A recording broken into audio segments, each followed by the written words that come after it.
All right. Okay, so I'm here a couple minutes early because last time I did this, it took like 10 minutes for the little thing to stop circling. And it never did. Actually, did. I'm talking about the thing that says, going live. Anyways, you might not know what I'm talking about. All right, let's turn on live chat. All right, copy.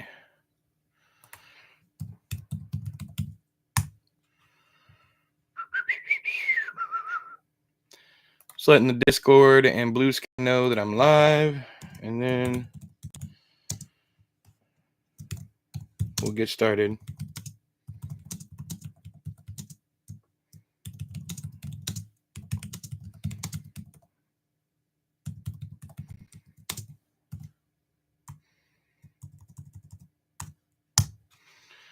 All right, Blue Sky, here I come. Scooby Doo bop bop ba da bop bop ba da da da da. Ooh, I have a share screen now. All right, let's see here.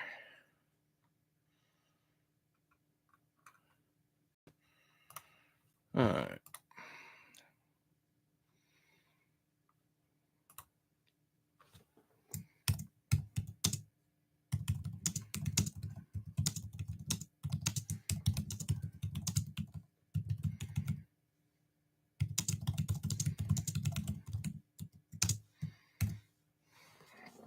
All right.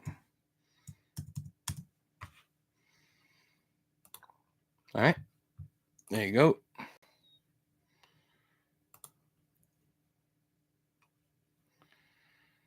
Okay. All right.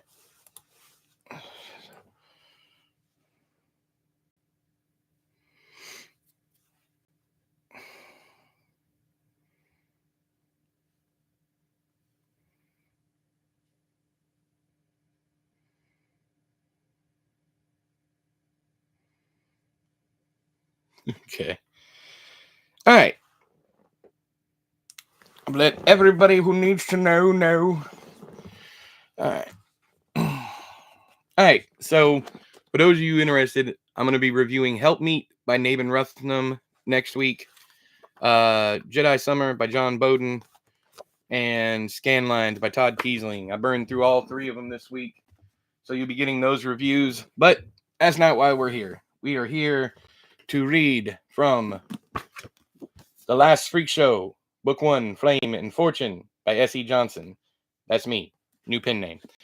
Probably be doing about 40, 50 pages tonight until either my voice goes out or we get to a place where I feel comfortable stopping.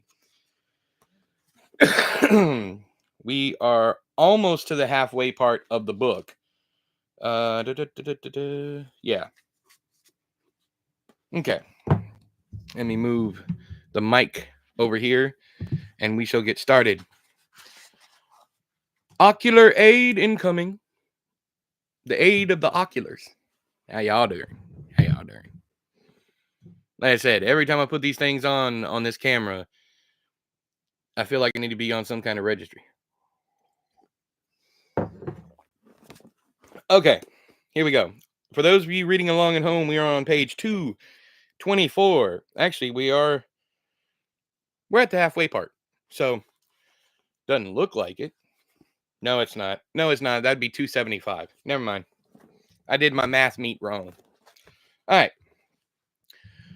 So, this is chapter 3, The Walls of Tiryns. We are hanging out with Sai, watching his upbringing. And we are on page 224, subchapter 9. Here we go. Later, on location in Portland, Oregon, while Sai studied all things Egypt within Mother Nurture's caboose, pages flipping as if blown by gale force winds, the geek show had just begun. Ladies and gentlemen, boys and girls, Clay called. There wasn't an empty seat in the house, and a line of spectators stood around the inner perimeter of the tent. More than 50 people for the first show of the night. This boded well for profits. Clay continued, his showman's voice loud, demanding attention, even if it was a tad bit on the squeaky side. We welcome you to the Cortez Family Carnival's world-renowned geek show. World-renowned was pushing it, but the crew did, on occasion, receive praise from visitors of foreign lands, especially for Knuckles' performance, which was why he always headlined the show. First up, straight from the mists of Ireland, our very own fire-breathing female, our hottie that ain't no Scotty, Blaze! Meager applause followed as Clay dipped and extended his arm and stepped to the side. The curtains parted and out stepped Blaze in her sequined tights, reds, oranges, and yellows glittering in the lights strung overhead. She took a cursory bow as Clay backed through the curtains, out of sight. A man in the middle of the crowd catcalled, and another whistled through pinched fingers. Men always responded as such to Blaze, and she was used to it by now, even if a part of her felt threatened, wondered how these men would react to her on the street in everyday life. Would they be happy with just words and smiles, or would they want to touch? She rose from her bow, placing her left fist to her mouth. She inhaled deeply, dropped her fist, and blew a thin stream of fire out over the audience. Unbeknownst to the crowd, the ceiling of the tent was treated with a solution invented by William Henry Perkins in 1912, consisting of sodium stanninate and ammonium sulfate treated with heat, turning the mixture into insoluble stannic oxide. The flame retardant kept the whole place from going up like kerosene-soaked kindling. But the crowd didn't know this, so all eyes shot skyward, expectation of a conflagration blazing on every face. Blaze pinched her lips, and the thin gout of flame vanished, resulting in oohs and ahs from the crowd. Blaze stuck her tongue out and blew. A cone of fire issued forth, racing over the heads of those in the first 2 rows, to become a ring of fire, which sailed over the next 4 rows before dissipating into nothingness. "How's she doing that?" a woman in row 2 asked breathlessly. How indeed? Rebecca Blaze Bailey had been born with the talent, was the easy answer. Upon slipping from her mother's womb into the arms of the delivering physician, the doctor did as any doctor would do and slapped baby Blaze on the backside. But instead of a cry, a ball of flame shot from her mouth, scorching the eyebrows from the man's face and setting fire to the brill-creamed hair on top of his head. The doctor, in his fright, pain, and confusion, dropped baby Blaze, luckily onto the mattress between her poor, terrified, and exhausted mother's legs, and danced around the delivery room like a mad clogger, slapping at his flaming scalp. A studious nurse grabbed the dish from the bedside table and doused the man with a great splash of bloody water, staining his lab coat a pretty shade of pink. Whether from pain or shock, no one knew, but the man fainted dead away, cracking his head on the tiled floor of the delivery room. He would spend 9 days in the hospital, recovering from his burns and an ample concussion. Upon being discharged, he quit his job and took up the profession of door-to-door salesman. His wife, disappointed by the career change and the end of her previously affluent lifestyle, ran away with a firefighter for reasons that should be obvious. Blaze's parents spent their entire savings and 2 large bank loans replacing everything made of wood and flammable materials in their home with items of steel and tin and iron. Walls were covered with tinfoil instead of wallpaper. A comfy sofa and couch were replaced with metal benches, and Blaze was homeschooled in order to skirt any public school catastrophes.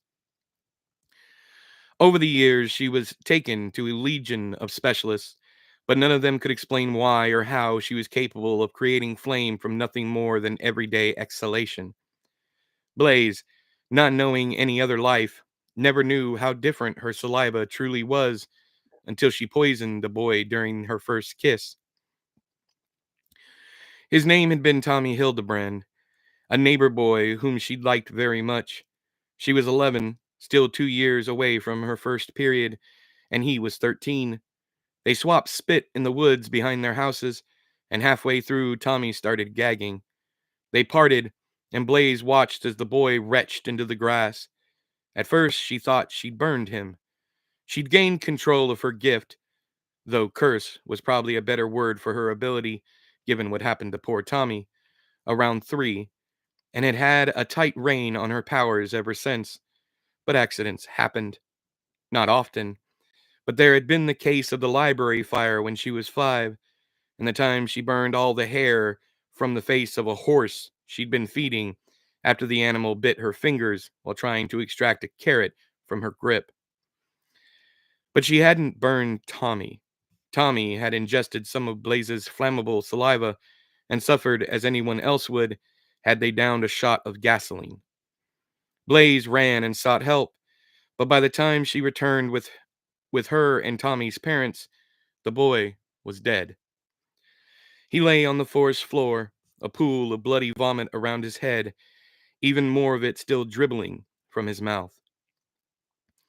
She hadn't kissed anyone since, and never would again. The lovers she had taken over the years thought her aversion to kissing strange, and subsequently figured she was unattracted to them, so her relationships never lasted long. Not until Drew Havisham, a boy with a mouthful of rotted teeth, who wouldn't smile and didn't mind not kissing.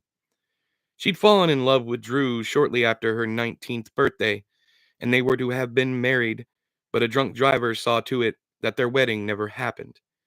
Drew was struck down while crossing the street.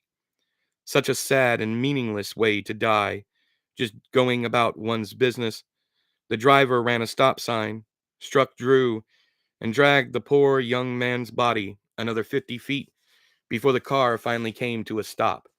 His face, Drew's mother had said, had been scraped off. She'd had to identify him by the birthmark under his right arm, a crescent moon of wine-colored skin nestled in a patch of thick armpit hair. Blaze had loved Drew Havisham. His death caused in her a downward spiral, her grief driving her to a point of madness, and in her sustained insanity, further fueled by a pint of cheap gin she'd stolen from her father's liquor cabinet, she burned down the home of the drunk driver, then walked across town and breathed gouts of fire onto the walls of the funeral home inside which Drew's body lay, awaiting burial. Then she fled, leaving her old life behind to join the carnival which had been her home ever since. So it goes. Now, as she spat controlled fire at the audience members in the first row, the balls of flame vanished to smoke a foot from their faces, but she knew they'd felt the heat. At the end of her show, she bowed once more to raucous applause and left the stage through the curtains, Clay brushing out as she sneaked in.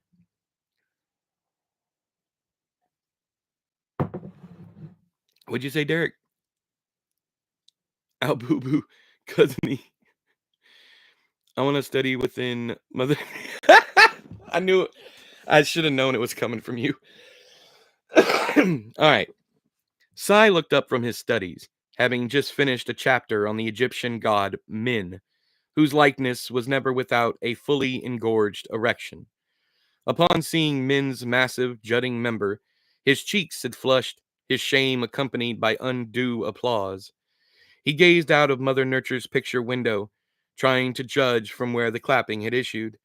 He supposed it was the geek show.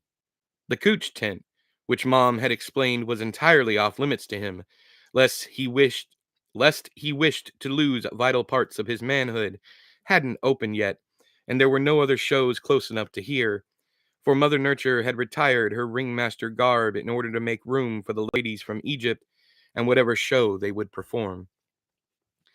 Mother Nature and Father Time were out there somewhere, he knew, roaming the concourse, enjoying the sights and sounds of their carnival together, for the first time without the need to entertain or the constraints of bookkeeping looming over their respective heads. It was the spring of 1940, and the world at large was at war. But here, inside Sai's traveling home, life carried on without complaint. America had yet to join the tumult, but its time would come.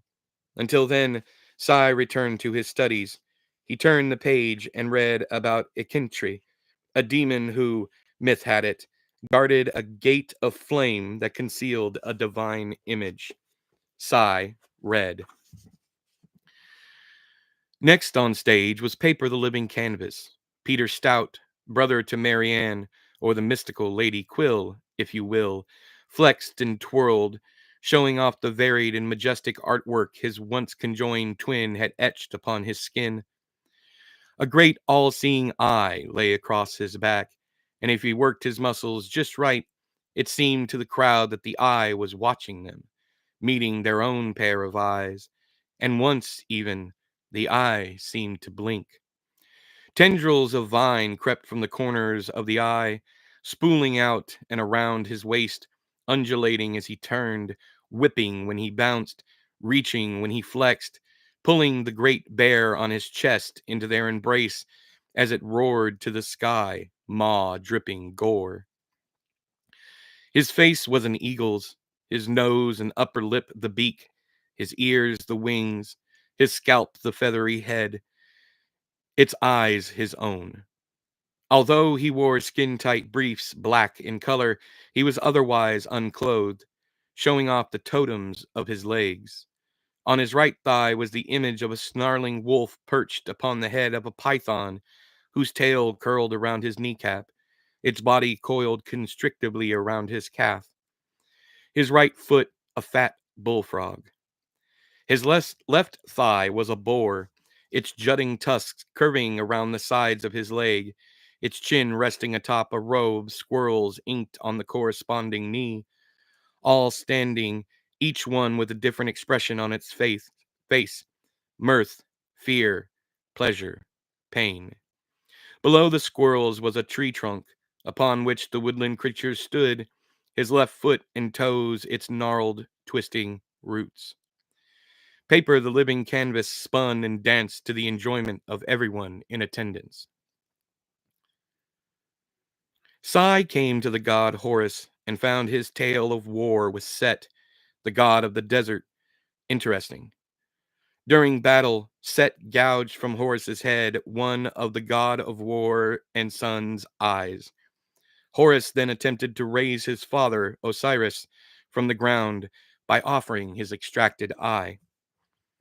Sai stopped reading and sat back, stretched his arms over his head and tugged at his horn, hand over hand, an action that brought him great comfort. Not for the first time, he considered his biological parents, who they were, why his mother had given him up to the carnival, and what life might have been had she not. He knew nothing of the outside world. While Clay and Paper, and sometimes even Mom, left the grounds while on location to shop for essentials with Mother Nurture, or catch the rare film in a cinema, Sai had never stepped outside the fence.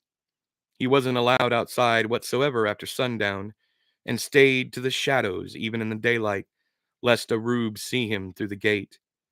He was 9 or 10, or maybe even 11, no one knew for sure, and he'd never so much as walked down a street, much less spoken with anyone from the outside world. Did his mother have 2 eyes? Did his father? Like Horus before him, he'd give his own eye to raise them from the dead, because to him they were as good as deceased, having been replaced by Mom and Papa. Not that he didn't love Knuckles and Marianne, he loved them dearly, both for their parentage and for their personalities, but some base part of him wished also to know the man and woman who'd brought him into this world, if only temporarily. Just a few minutes was all he required, so that he might ask them one simple question. Why didn't you want me? Sighing, Sai released his horn from his overhand grip and turned the page.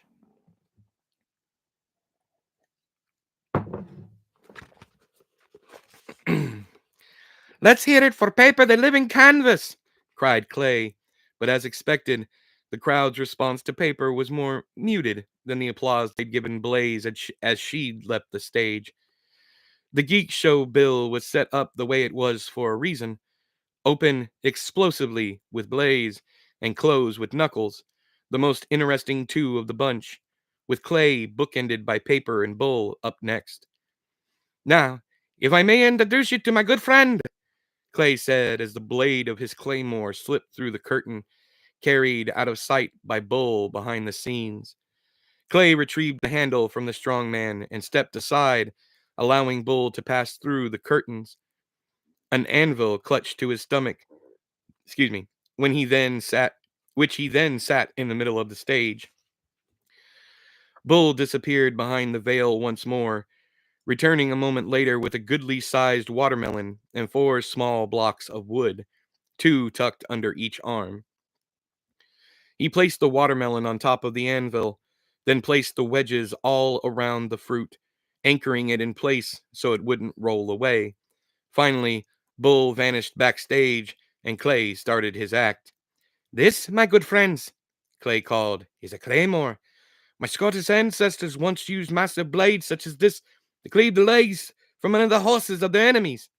I am terrible at a Scottish accent. I apologize, but we're gonna keep moving. "To prove that this weapon is indeed sharp enough to harm, I shall now slice this unsuspecting watermelon in two." Clay spread his legs wide and hefted the sword over his head. He brought it down, allowing its considerable weight to do all the work, and the melon fell away in 2 neatly bisected pieces, the blade ushering a cacophonous clang as it struck the anvil beneath. "What are you going to do with that thing, little man?" hollered a man standing at the back of the tent. "How long would you say this sword is, my friend?" Clay asked the man who'd spoken. "Twice as long as you by a mile," the man said, to a smattering of laughter from the crowd.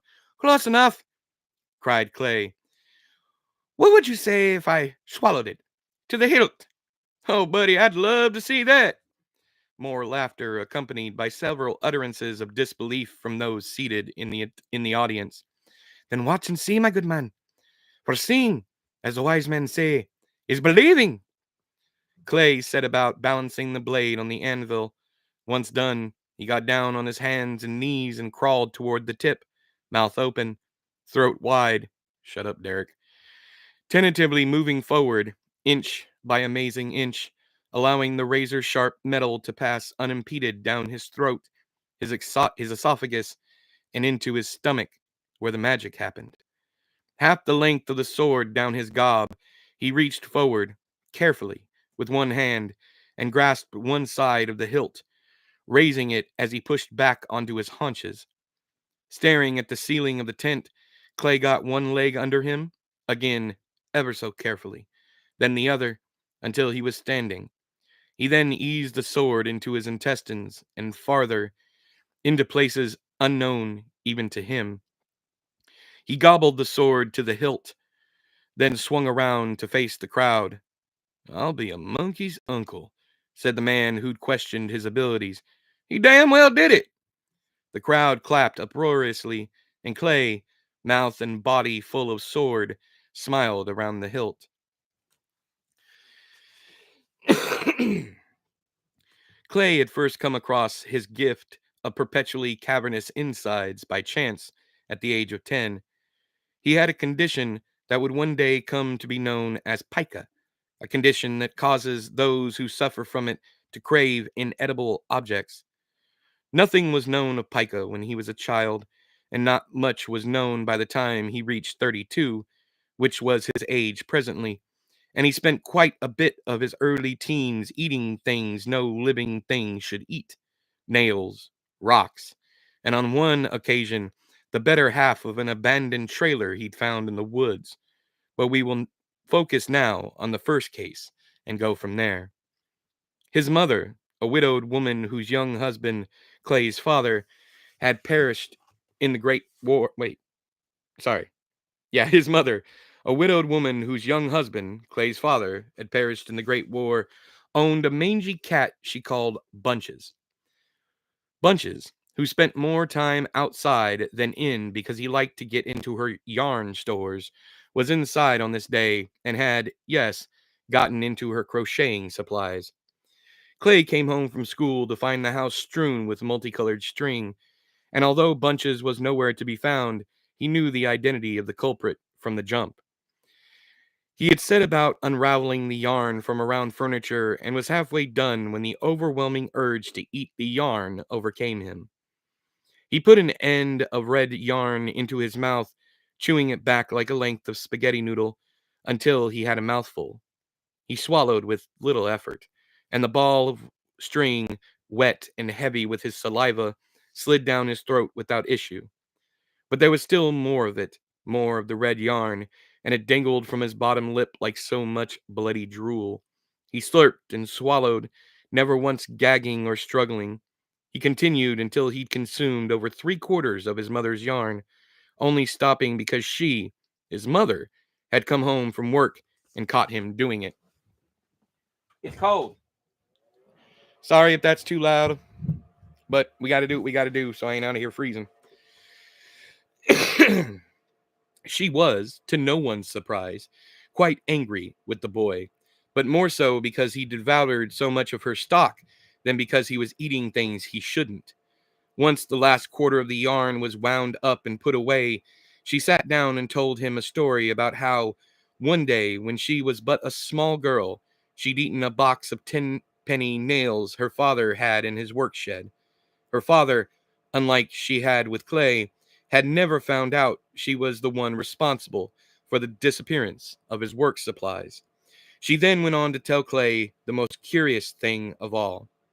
"I never shut them out," she said in her Scottish way of speaking.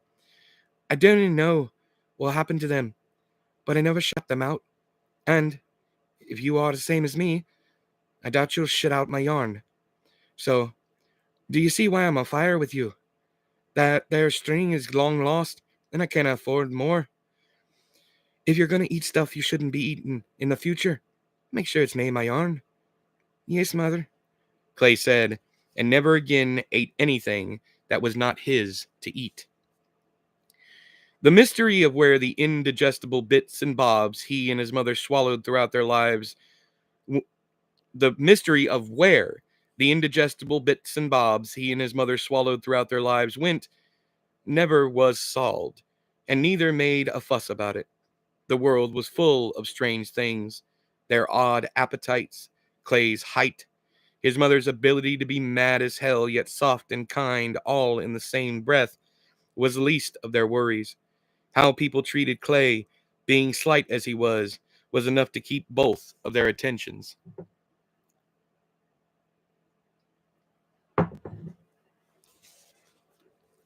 It was the year before he joined the carnival that his mother was mugged on her way home from work. She was a fighter, his mother, and she suffered double for that character trait. Once because she refused to give up her purse, which held only 45 cents and enough tissue to swab the faces of every child in America, because along with pica, she also suffered horribly from hay fever and had been shot over her inability to give up said purse. And a second time because she lingered for weeks in the hospital, head shot, her body refusing to give up her ghost. Clay sat by her bedside, swallowing tongue depressors and cotton swabs he'd lifted from the cabinets and drawers of her room, as her blank stare drove blades into the ceiling.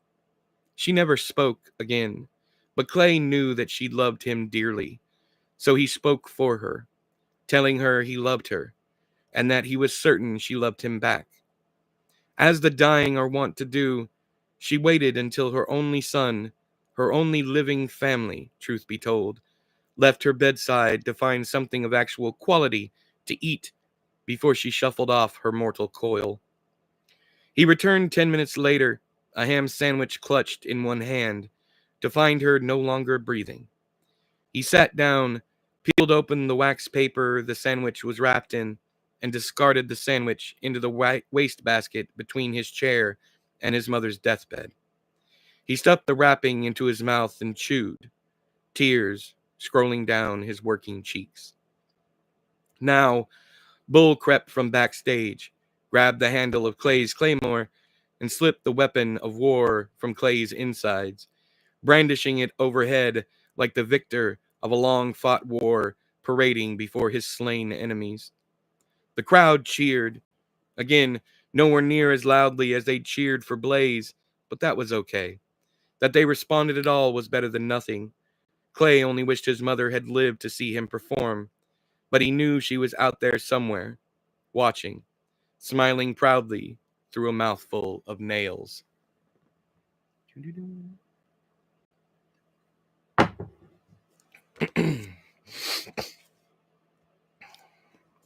Cy used the eye drops Mother Nature had made for him since before he could remember. He rolled the ball around in its socket, spreading the solution, sighing happily as the moisture eased his burning retina. Although he'd not read much about current Egyptian culture, he was now well versed with regard to their gods and mythology. He'd read over 900 pages just this sitting, and figured he should stop for the night. He glanced at the cuckoo clock on the wall, the one Father Time had bought for Mother Nature on their 5th wedding anniversary, and there remained more than 2 hours to go before the carnival closed for the evening. He was mentally and physically exhausted from all the thinking and hunching over books.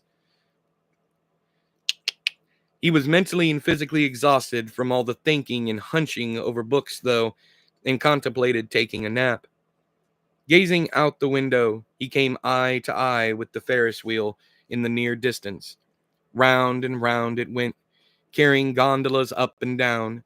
He knew from the stories Hank told that young and old couples alike made out within the cars, groping and kissing in the shadows of the overhangs.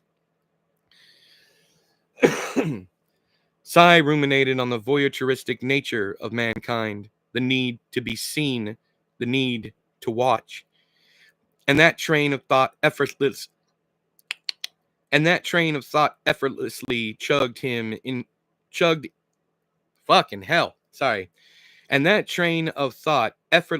chugged into him, pondering the nature of sex itself. He'd been thinking about sex a lot lately, his mind and body a thunderstorm of hormones and new desires. Whatever his true age, Cy was most certainly knee-deep in the throes of puberty. Masturbation had become a nightly ritual without taboo. He'd slept in a car full of lonely men who did the same, and while everyone gave the others their privacy and respect, one couldn't help but hear the noises associated with their self-love. Could Anthony and Barney and Curtis hear Cy when he jacked off? Probably. But no pot ever called the kettle black, not where the tent men were concerned. Papa had given Cy the old birds and bees talk a few years back, and during that one-sided awkward conversation, Papa had told him that masturbation was completely normal, and that Cy should never be ashamed of the act, no matter who said otherwise. "It helps cool your jets," Papa had said. "We all get urges. Yes, even women. I know some who do it more than us guys. They like to play coy and prudish, but best believe dames play with themselves too. For us guys, it's more about maintenance. Our desire can be poisonous if we don't keep it under control. So jerk off as much as you want. You ain't hurting nobody." Cy's ruminations drifted to the women Mother Nature and Father Time had recently brought on. The Cooch Girls was what Clay and Bull had called them, and the boy found his hand down his pants, fiddling with his lower horn. He maintained eye contact with the Ferris wheel, but his mind was not on the ride. It was elsewhere, running through images of fornicating gods drawn on sandy walls, each one's face replaced by those of the Cooch Girls.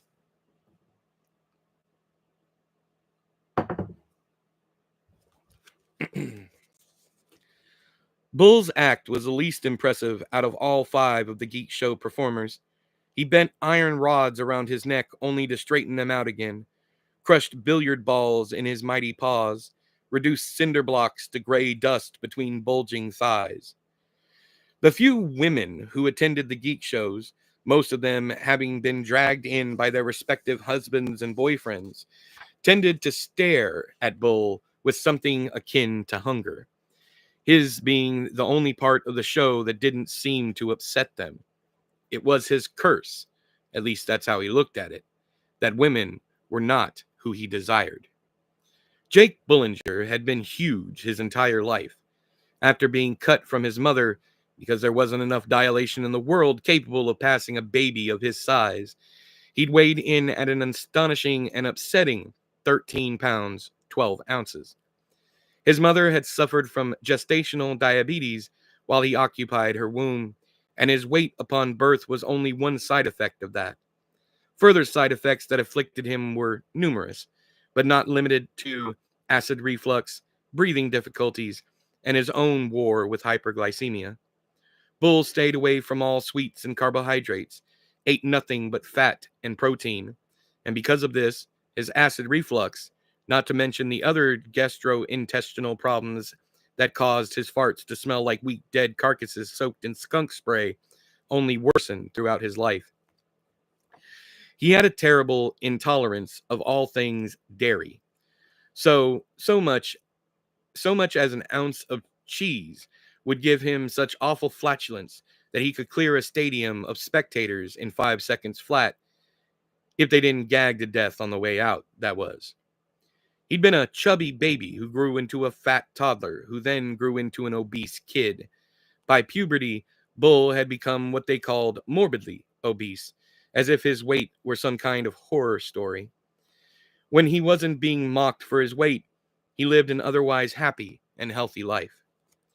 In his sophomore year of high school, Bull attended his first wrestling match, watching the young man on the mat glistening with sweat as they tumbled around, clad scantily in their tights, their jocks bulging, grabbing at each other in ways Bull couldn't help but find sexually exciting.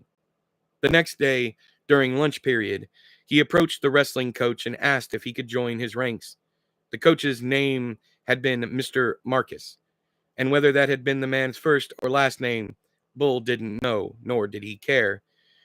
Forever and always, Mr. Marcus would be only Mr. Marcus, and Bull's first love, although it should be noted that the love, gratefully given Bull's young age, was unrequited. Mr. Marcus was kind but firm with Bull that day during lunch, informing the 15-year-old that he was sadly too large to fit in any of the weight classes. "What if I lose weight?" Bull had asked him. "If you can get down to 200, then we might talk." Bull spent winter vacation walking until he could jog, and then jogging until he could run, which was something to see, folks, we're telling you. Imagine a boulder rolling down a mountain. It starts slow, creeping along, but quickly gaining speed, and once it's really moving, really racing along, there's no stopping the damn thing. That was Jake Bullinger by the time school was back in session. Damn near anyone else, the same improvement would have taken them months, if not years, but Bull quickly realized that excellence in anything physical came naturally to him. His diet during winter break changed drastically as well. He'd started eating more greens and drinking more water, eating less bean with bacon, soup, and hamburger steaks bathed in rich butter. He still ate the greasy, fatty foods he loved, but far less of them. He dropped from having meals heavy in fat and protein 7 days a week down to 2. Then, once school started to back up, those 2 days decreased to 1. He ran every day after school, and by the time spring break hit, Bull was down from 250 to 210. It was at that time that he hit his plateau. "Please, Mr. Marcus, it's only 10 pounds, Bull argued the week before summer vacation. Weeks had passed, and he was still 210, and although he sometimes weighed a few pounds more or less, he never met or fell below his target weight. "It's not up to me, Jay." Mr. Marcus always called him Jay now, and Bull liked that very much. It made him feel special to have a nickname, and to have received it from a man he was desperately in love with. Puppy love, the bastard twin of lust, feels all too much like the real thing when you're young. It glimmers and shines just as prettily as fool's gold, but carries far less weight and worth.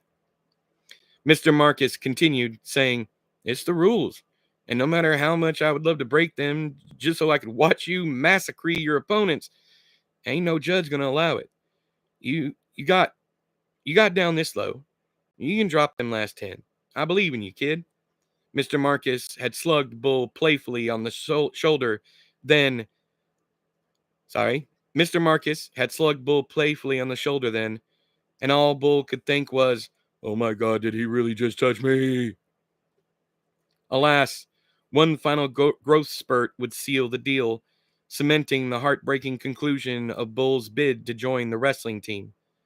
The young man grew 6 inches seemingly overnight, and his weight increased by 28 pounds. 210 would be the lowest weight Bull saw on the scale for the rest of his life. But all was not lost. His junior year, he caught wind of a rumor that his school was adding a weightlifting team to their roster of available extracurricular activities. And who would be the coach? None other than the gorgeous Mr. Marcus. Once the flyers were posted around campus announcing sign-ups for the new weightlifting team, Bull signed up immediately, and Mr. Marcus was glad to add him post-haste. Bull hit the gym twice a day, before and after school, and spent every weekend flipping tractor tires and lifting buckets of solid concrete his father had made for him. When all that became too light for his at-home training, Bull began bench pressing railroad ties out by the station where his father was employed as a railway man. By the time summer hit, he was benching 2 at a time, and was only able to do so because his father and 3 of his most brawny co-workers agreed to set Bull up and spot him. 4 men, his father included, who stood around gawping at the teenager as he hefted 400 pounds of wooden cross ties, doing as many as 4 sets of 10. Bull went on to win every meet his senior year, outlifting at the regional, statewide, and even a national event held in his home state of Missouri. I'm sorry.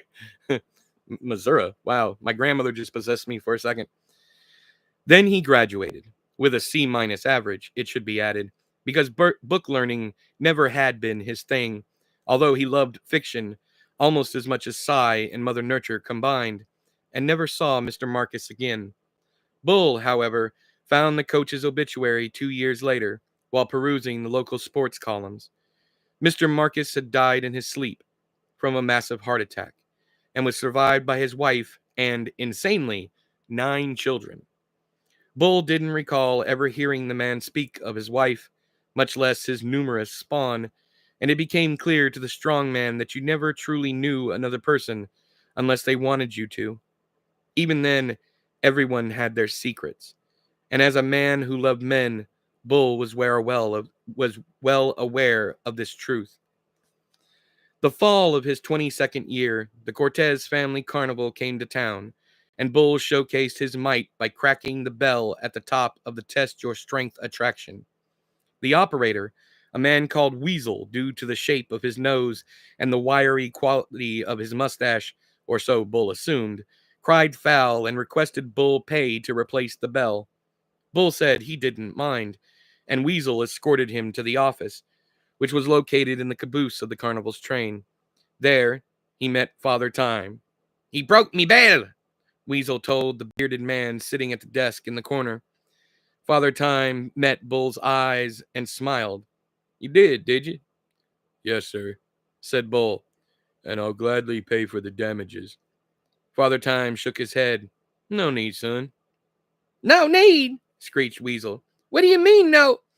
I'll replace your bell, Wheeze. Don't worry." Then to Bull, he said, "Say, son, you wouldn't happen to want a job, would you?"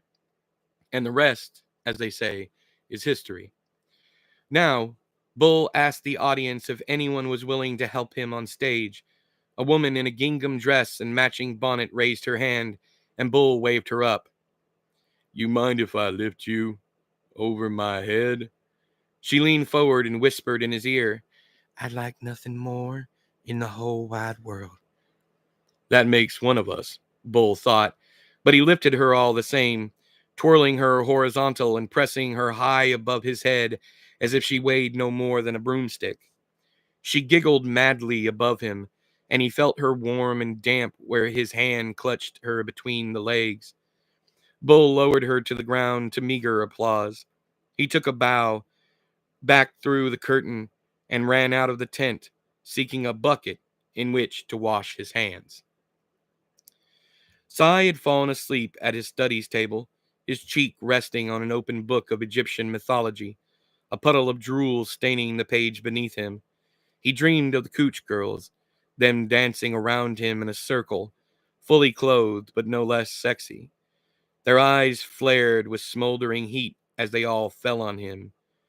Use your horn on us, one cooed, and Sai obeyed. He awoke desperately needing a change of underwear and even pants, so vivid had the dream been. He cleaned himself in his outhouse and changed into fresh bottoms, then returned to the caboose to continue his studies. On went the night, the future sleeping on the horizon, but soon it would wake, and Sai's life would change forever. All right, that is a long subchapter, but yeah. So we are. If you're just now joining us, we're reading from the last Freak Show, Book 1, Flame and Fortune, by S.E. Johnson. That's me, new pen name. If you'd like to read the book for yourself, links are down there in the doobly-doo. You got Amazon for a paperback or an ebook. You can also buy a signed copy from me. I'm going to stop repeating why the international one is $100. So if you want to know, you can either, if you're new here, you can ask me down there in the doobly-doo. I'm not trying to rip you off, is what I'm saying. Ugh. We'll do another subchapter and then I'll take a break.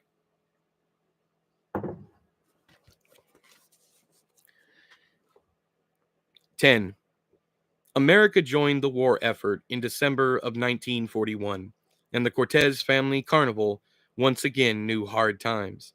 Father Time tightened their collective belts as they watched not only profits drop, but their number of employees dwindle drastically. Over the years, since Father Time had joined the carnival, the tent men's numbers had increased substantially, from 10 to 41 to 45. Within the space of 2 months, by February of 42, that number fell to a paltry 19. 26 tent men gone nearly overnight, along with Marion Jacoby, the owner-operator of Fried Everything. Weasel, the guy who ran the Test Your Strength machine, and both of the hatchet men who'd been hired to protect the Cooch tent ladies from unwanted attention. Anthony Duchamp and Curtis Townsend were gone, too. Both had left in the dead of night without a word as to why they were joining the fight, or so much as a goodbye. Because of this, Knuckles and Hank began pulling double their weight, operating their own attractions, the Geek Show and Ferris Wheel, respectively, while also helping to erect everyone else's stands and tents. Exhaustion wasn't a strong enough word for how the two men suffered throughout all of this. It had gotten so bad so quickly that Hank had fallen asleep at the wheel of his truck while driving to their next location and ended up rear-ending a couple who'd stopped at an intersection. He'd paid them everything he'd had saved up until that time, a meager $10. The man who'd been driving when Hank had hit the couple complained that $10 wouldn't even begin to fix the damage his car had suffered. Hank apologized profusely and gave the man a fake name and address where a final bill could be sent. A month on, and Hank still felt guiltier than hell for having lied to the guy. But what else could he have done? The way it was, he couldn't even afford grease for the Ferris wheel. By that summer, belts had been tightened enough so that they resembled bracelets. The carnival had gone from providing 3 hot meals a day with 2 snacks between to 1 cold breakfast, 1 hot supper, and seemingly unlimited peanuts, boiled or roasted, to replace snacks that had once included cheese sandwiches and potato chips. In response, they lost 4 more employees without warning, 3 hands from the petting zoo, reducing the number of employees there to 1, and another from the kitchen help, dropping the cook count from 3 to 2. While one would assume that fewer mouths to feed meant more food for everyone else, that was sadly not the case. Profits since January had been abysmal, and they just kept getting worse. Not even the Great Depression had been this bad on them, and Father Time couldn't put his finger on why that should be. He figured people needed a distraction these days, more than ever before, but he couldn't have been more wrong in his estimations. Nightly attendance, even in large cities like San Francisco, Houston, and New Orleans, plummeted by over 2/3. Where where they used to feed and entertain thousands on even a bad weekend, they now served hundreds. During a stop in Santa Fe, they saw less than 100 rubes in total. Cy, stuck in the caboose car while on location as always, overheard all of this, nightly, when Father Time reported to Mother Nurture the rundown of profits versus losses. One stuffy night in July, on location in Birmingham, Alabama, Father Time confessed that if things continued the way they had been, they'd be shut down and penniless by the summer of 43. I think we should take a year off, was Father Time's suggestion. Let the crew go, see if they can find other work, unemployment, whatever. We don't stop, you know that, said Mother Nurture. We're like sharks, my love. We keep going or we die. If things don't change, said Father Time, we're dead either way. Better to go out by our own means than have something outside our control shutting us down. I do not agree, Mother Nurture said, and Cy thought she sounded unbearably sad. He wanted to go to her, wrap his arms around her, and hug her until everything fixed itself. We keep going until we can go no longer. I'm sorry, but that is our way. You know this by now. That same night, hours after Cy had eavesdropped on Father Time and Mother Nurture's private conversation, he was sitting in Lady Quill's tent, staring into his mother's crystal ball, when Mom and Mother Nurture stepped inside. The carnival was closed for the night, and the last of the rubes, small in number as they'd been, had shuffled away to destinations unknown over 3 hours ago. Cy was supposed to be in his bunk, winding down so he could get some sleep, and both women were shocked to see him sitting there in the gloom. Why aren't you in bed? Asked Mom. She still wore her performance garb, a purple silk robe, a jeweled tiara, and so much eye makeup she resembled a spooked raccoon. Couldn't sleep, he lied. He hadn't even tried closing his eye. Mother has requested a reading, so I don't mind if he stays, said Mother Nurture. He spies on Father Time and I all the time. This isn't any more important than that. Cy blushed. I didn't know you knew. Like Lady Quill here, Cy. I know everything. Mothers always do. And if we don't, we usually find out. You're not as stealthy as you might believe. Cy laughed. Guilty. He stood to allow Mom her seat and bumped his head on the kerosene lamp hanging over the center of the table. He grunted and rubbed his horn. Whenever he knocked the protuberance on something, he felt the impact in his molars. Now was no different.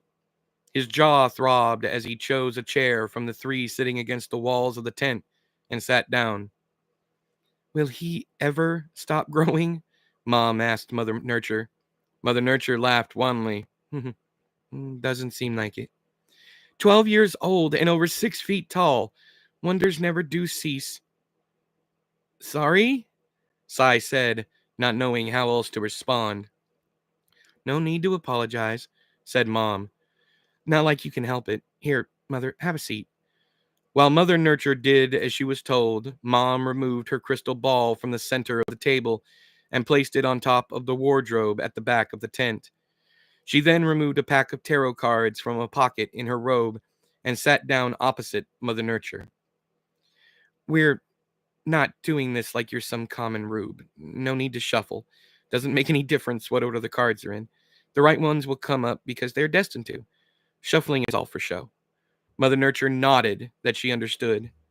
Okay.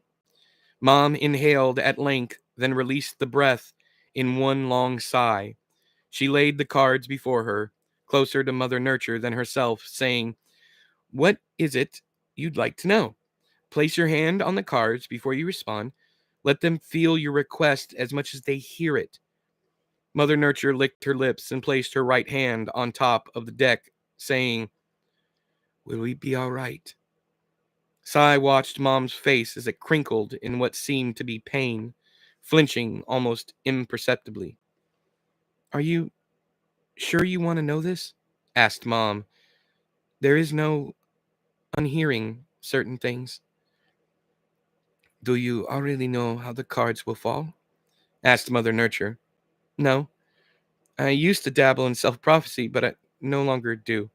Takes all the fun out of life, knowing how things will go day by day. Then yes, please tell me. So be it. Mom glanced at Sai and said, Don't say a word, no matter what I tell Mother. Understood? Yes, ma'am. Thank you. Let's get this over with, shall we?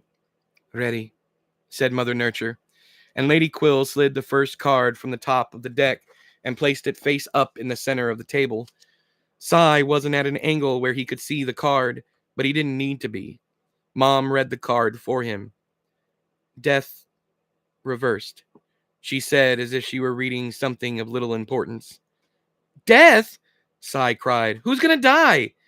Sai, was all Mom said to him. He shut up. To Mother Nurture, she said, Change is coming, and you shouldn't resist it. Mother Nurture remained silent, only nodded. Lady Quill flipped the next card. The Fool, also reversed. Mom glanced at Sai. She couldn't have been louder with her intention. Don't say a word, she continued. This one has many meanings, but it is clear that we should expect anything and everything from here on out. Chaos, to put a pin in it. Mother Nurture took a deep breath through her nose and waited for the next card before she exhaled, her nostrils flaring with the effort. The Lovers, said Lady Quill. This one isn't reversed, noted Mother Nurture. Correct. In context pertaining to the first two cards, we, or more specifically you, should expect to have to make choices regarding existing or future relationships. Given the business side of things, I would also add any partnerships, present or forthcoming. Do I get more cards? No. These are the extent of what you can be shown. And what about you? Mother Nurture asked the mystic. Lady Quill chewed her bottom lip. Sai knew from the action that Mom was warring with something, deciding how much to reveal to the other woman. He stayed quiet, anticipating the worst. You want to know what I've seen beyond the cards? It wasn't a question. Yes, said Mother Nurture. Carmen, said Mom. It was the first time Sai had ever heard Mother Nurture's first name in any context, and for a second, he didn't have a clue what Mom meant. But then context flooded in and he understood.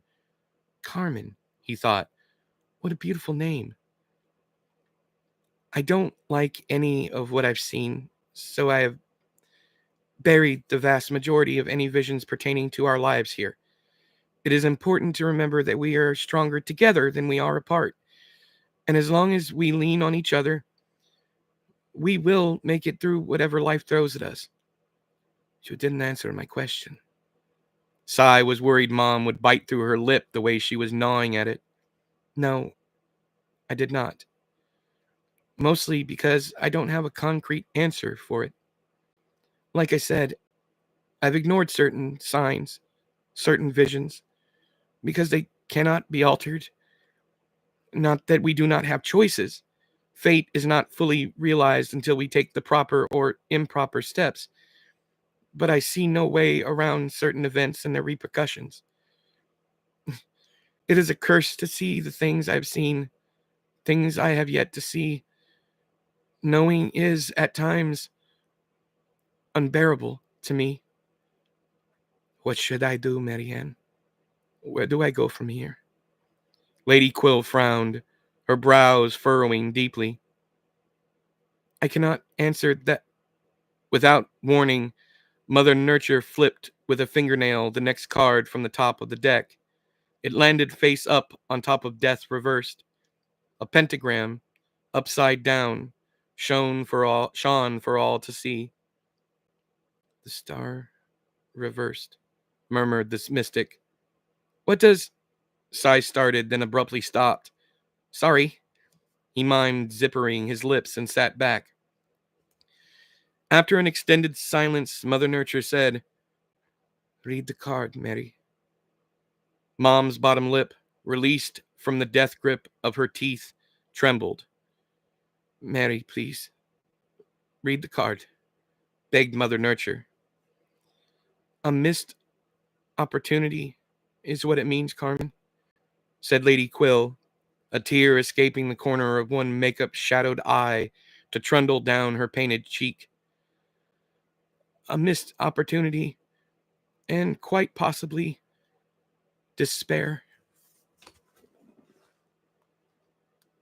Hey, if you're just now joining us, I am reading from The Last Freak Show, Book 1, Flame and Fortune by S.E. Johnson. That's me. If you want to grab a copy for yourself, links are down there in the doobly-doo. You can get a paperback or an ebook from Amazon, or you can get a signed copy from me. If you want to know why the international shipping is so high, just ask. I am going to do one more subchapter. Also, if you're sitting out there and you're enjoying the show, please give me a thumbs up, like, subscribe, all that nonsense. I hate saying that stuff. Let's get back. 11. The next day, Sai hunted down Hank. Oh, this is one of my favorite subchapters. Sorry, I'm excited for this one. I love this one. 11. The next day, Sai hunted down Hank. The wheel operator was easy to find, on his back under his ride, tinkering with gears and nuts and bolts. Sai, not wanting to spook the man, as he had so many times before, by calling Hank's name and cringing when Hank bashed his forehead on some piece of machinery or another, waited on the steps that led up to the gondola until Hank slithered out to join him. Hank's already dark face was further darkened by smears of oil and glistening with beads of perspiration. His white tank top was stained with light brown splotches of errant grease, with swipes in the shapes of fingers along his flanks. His blue jeans were equally filthy. Hank had sweated out the seat of his pants so that it looked as if he'd shat himself. Sai snickered, but made no mention of why. Hey, Sai, how's it? Hank said, cleaning his hands on the back of his shirt. Okay, I guess, Sai said with a shrug, meaning things were not, in all actuality, okay in the least. I wanted to ask you something I think only you could answer. Hit me with it. Hank pulled out a crumpled pack of smokes, lit one, and took a seat next to Sai on the wide staircase. After a moment's thought, Sai said, Why is everyone running off to get killed? You talking about all the folks we done lost to the war ever? Yeah, you know what it's like, and you've never spoken fondly of it, so why are we losing so many people? Why are so many of them so excited to kill and be killed? Hank blew out a long trail of blue smoke. You're looking at it the wrong way. How so? It's a sense of obligation for some, and an escape for others. You ain't ever been to jail, but I have. And let me tell you, a caged man will do anything to get out of that cage, even if it's just so he can get locked in another one. Grass is always green on the other side, shit like that. But why would anyone want to leave us? We're not a cage. We haven't locked anyone up. Says you, Hank said with a chuckle that turned into a hacking cough. Sai waited for the man to settle and continue. Hank cleared his throat with a growl and said, Ugh, they don't have to be locks for people to feel trapped, son. Monotony is a prison all by its lonesome. Now, I ain't saying you don't or won't ever serve a purpose, but it's hard for you to judge what goes on around here day after day from that cozy caboose of yours. Now, I don't mean any offense. It's just the way it is. Take me, for example. All I do is grease this wheel, make sure the old girl is running smoother than shit out of goose, and place a crossbar over some laps. That's all I do, Si. Same shit, different day. The one perk of this job is I get to travel. But I've damn near seen all there is to see in this country. Desert, mountains, trees, water. The only thing that changes is the people. And I don't cotton to too many people. Truth be known. It gets tiring. It gets old. What makes you older than your years? It's like It's like we're all waiting around for some kind of windfall that we can't even depend on to come in the first place. You ever get bored being cooped up in that caboose, doing nothing but reading about other people's lives? Cy thought about his desire to join the geek show, how he'd longed to be a part of it after seeing Papa's performance and hearing the crowd's reaction to him, and nodded. Sure I do, but I don't think I'm caged up, said Cy. Hank cocked an eyebrow. You don't? Cy considered this and found that he'd lied to Hank. Yeah, said Cy, dropping his chin to his chest. Yeah, I guess I do. See? Hank clapped him on the back. We all want to escape. Sometimes that grass is greener than a leprechaun's cock, and other times it's deader in hell. But it's different grass, and different, sometimes, is all a man needs. Same reason why a man will leave his marriage bed for some strange when he truly, dearly loves the woman he married. Ain't got shit to do with her. The whole point is, that other woman ain't the one he's seen every morning for years. She ain't strange, which is why some men, like me, call different pussies strange. Sorry, I probably shouldn't talk like this round you. Quill gonna tan my hide. I've heard worse. Hank laughed. I bet you have. Carnival ain't no place for no children. But you do good, I gotta say. You're old beyond your years, son.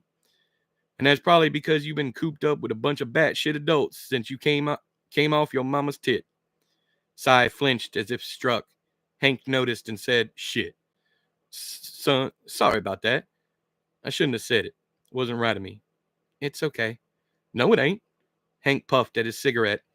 When someone does wrong by you like I just done, you don't just brush it off. I apologize, sure, but that don't take away the hurt that I done caused. It's up to you to accept my sorry, but I ain't got near bit of control over that. Just know, I didn't mean to, for what it's worth. I was just talking out my asshole's all. If I wanted to hear an asshole talk, I'd fart, Cy quoted. Hank guffawed, which turned into yet another coughing fit, and Cy once again was patient until Hank was able to speak again. Where'd you hear that one? Asked Hank. Don't remember. One of the tent men, I think. Anthony, maybe? Ha! Yeah, sounds like old Duchamp. What a stubborn donkey of a man he is, goddammit. He ain't dead yet, Hank, you darn fool. I like it when you talk about yourself in the first person. Hell, I don't know what that means, but I'm glad you like something about me. Hank winked and nudged Cy on the forearm with his elbow. Anyway, so all these guys running off to get themselves shot at and shut up, they ain't really running to something. They're running from something. The monotony of their own fucking existence. Sadder than hell, but true. Why haven't you gone? You said yourself all this is boring. I did, but war ain't something I'm interested in ever seeing again as long as I live. I've seen enough dead and dying men to last me 4 lifetimes. Plus, it was made obvious to me while I was fighting for this country that this country don't give a single shit about Negroes. So why I want to defend something that ain't got no interest in defending me? Respect is earned, and the government ain't earned a lick from old Hank. So fuck 'em. The Cyclops and the Wheelman sat in silence for a time, enjoying one another's company. Cy watched his carnival family moving about on the concourse, about their respective business, preparing for tonight's crowd.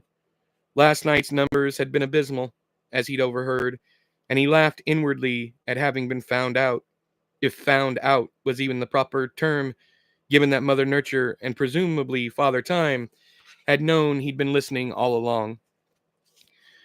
They must trust him, was all he could think. He felt very adult in that moment, realizing that they hadn't changed the locations of their secretive chats, or had chosen to talk right outside the window because they knew he could handle the truth. But why not just talk inside in his immediate presence, if that were the case?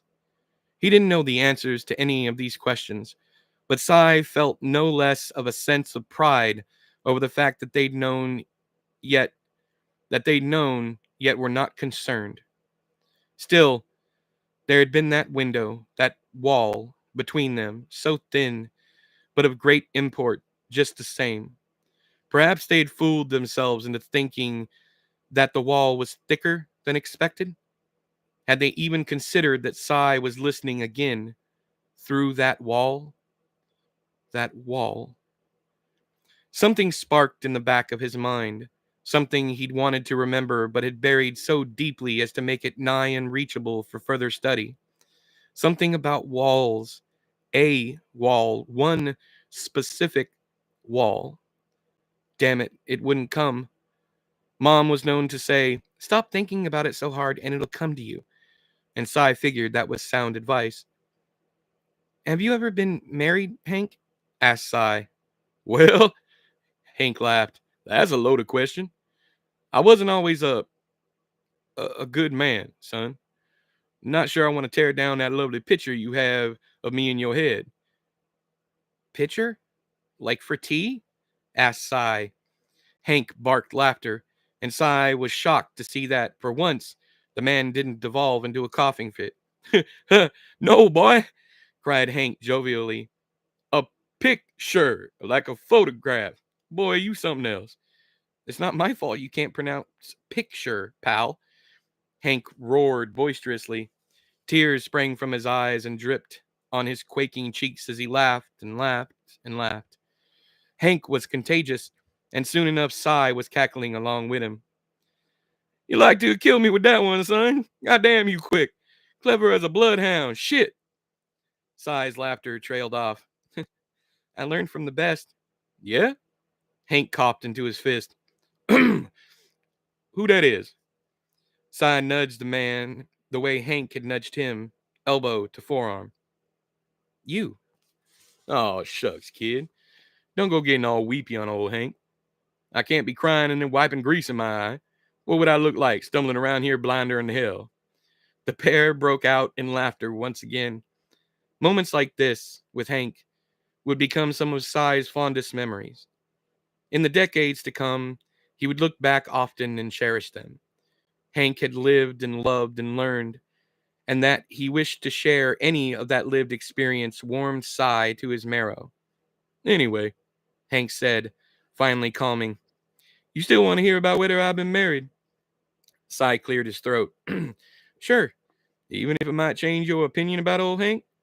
Cy considered this, then said, "I don't guess it matters who you were. All I care about is who you are. To me, now." Hank smiled, puddled in a straight line above his dented chin, where stubble jutted like a field of concertina wire.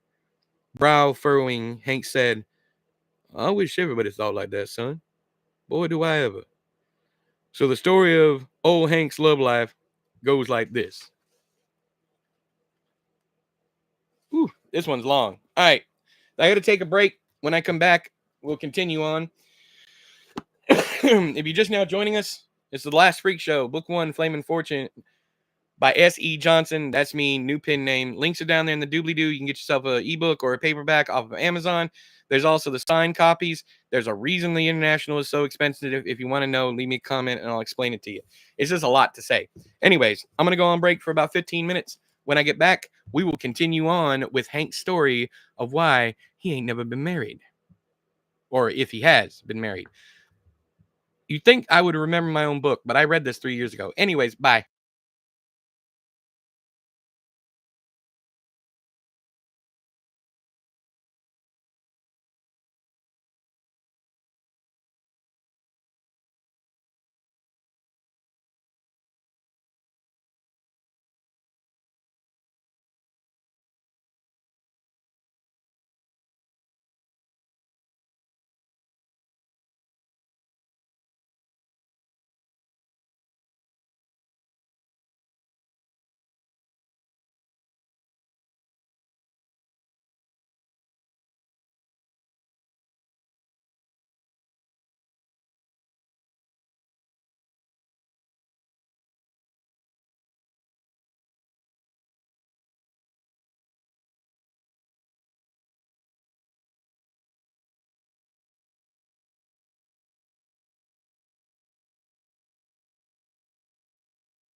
All right, I'm back.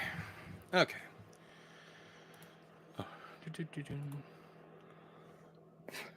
Okay.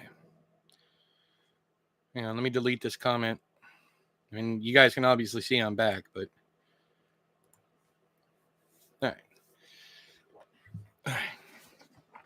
So if you are following along at home, I am on page 247.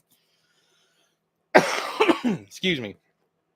Subchapter 12 of chapter 3, The Walls of Tiryns. I'm going to read the last line because it kind of ties into how it starts. I'm going to read the last line of the last subchapter first.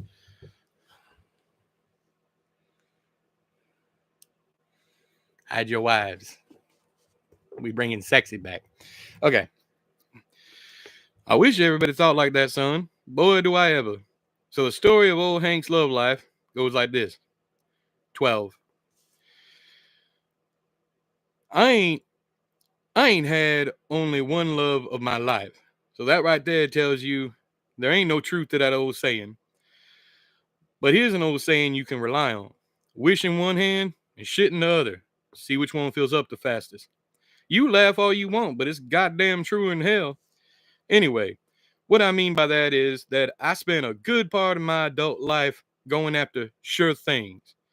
Not two words, like sure and things, but one word, sure things. I runs them together like that because to me it's a proper noun. Now, none of that bullcrap about how proper nouns can be two words, like first and last names. Just listen. I know how book smart you are. You don't have to keep reminding me. You want to hear this story or not? Good. Where was I? Right. Sure things. I could have spent my life chasing after one broad or another, really going for it, courting and all that societal nonsense. Yes, I know what societal means. Don't look at me like that. Anyway, I could have done that and old Hank might have turned out all right for it. But I like strange. Most men do. And I ain't no different. So what I do is, old Hank would go to dances and shindigs and whatever else you want to call folks getting together for a good time. Juke joints is what some called them. Others were called speakeasies. This was back when liquor was illegal, and you need a special password to get into drinking establishments. You tell the fella at the door the code word, and he'd let you in the back of the bookstore, or laundry, or restaurant they used as what's called a front. Cops would raid them all eventually, especially if the owner didn't pay his protectment fee. Protectment is too a word. It means the cops don't kick down your door for a cut of your profits. You done? All right, then. So I go to these juke joints and speakeasies and I buy me a drink. Never more than one, because that ain't why I was there. I was looking for strange. I'd walk around and I'd ask every woman in the joint if she was busy, if she wanted to head back to hers or mine's and have a little fun under the sheets. I see that eye of yours getting big as a saucer, but you got enough hair on your nuts for this story. I don't know if you got hair on your. I was just saying, side. I ain't seen you naked since you was knee high to a bed bug, you silly little. All men's got hair on they balls, son. It's the nature of things. All I'm saying is, to me, you're a man. And you can handle some man talk. That's all. Okay? Anyway, I'd ask every dame in the place if they would like to roll in the hay. And before you go asking, there weren't no hay. It means sex. Under the sheets business. Now, 9 times out of 10, old Hank got slapped so hard my eyes would make like a slot machine.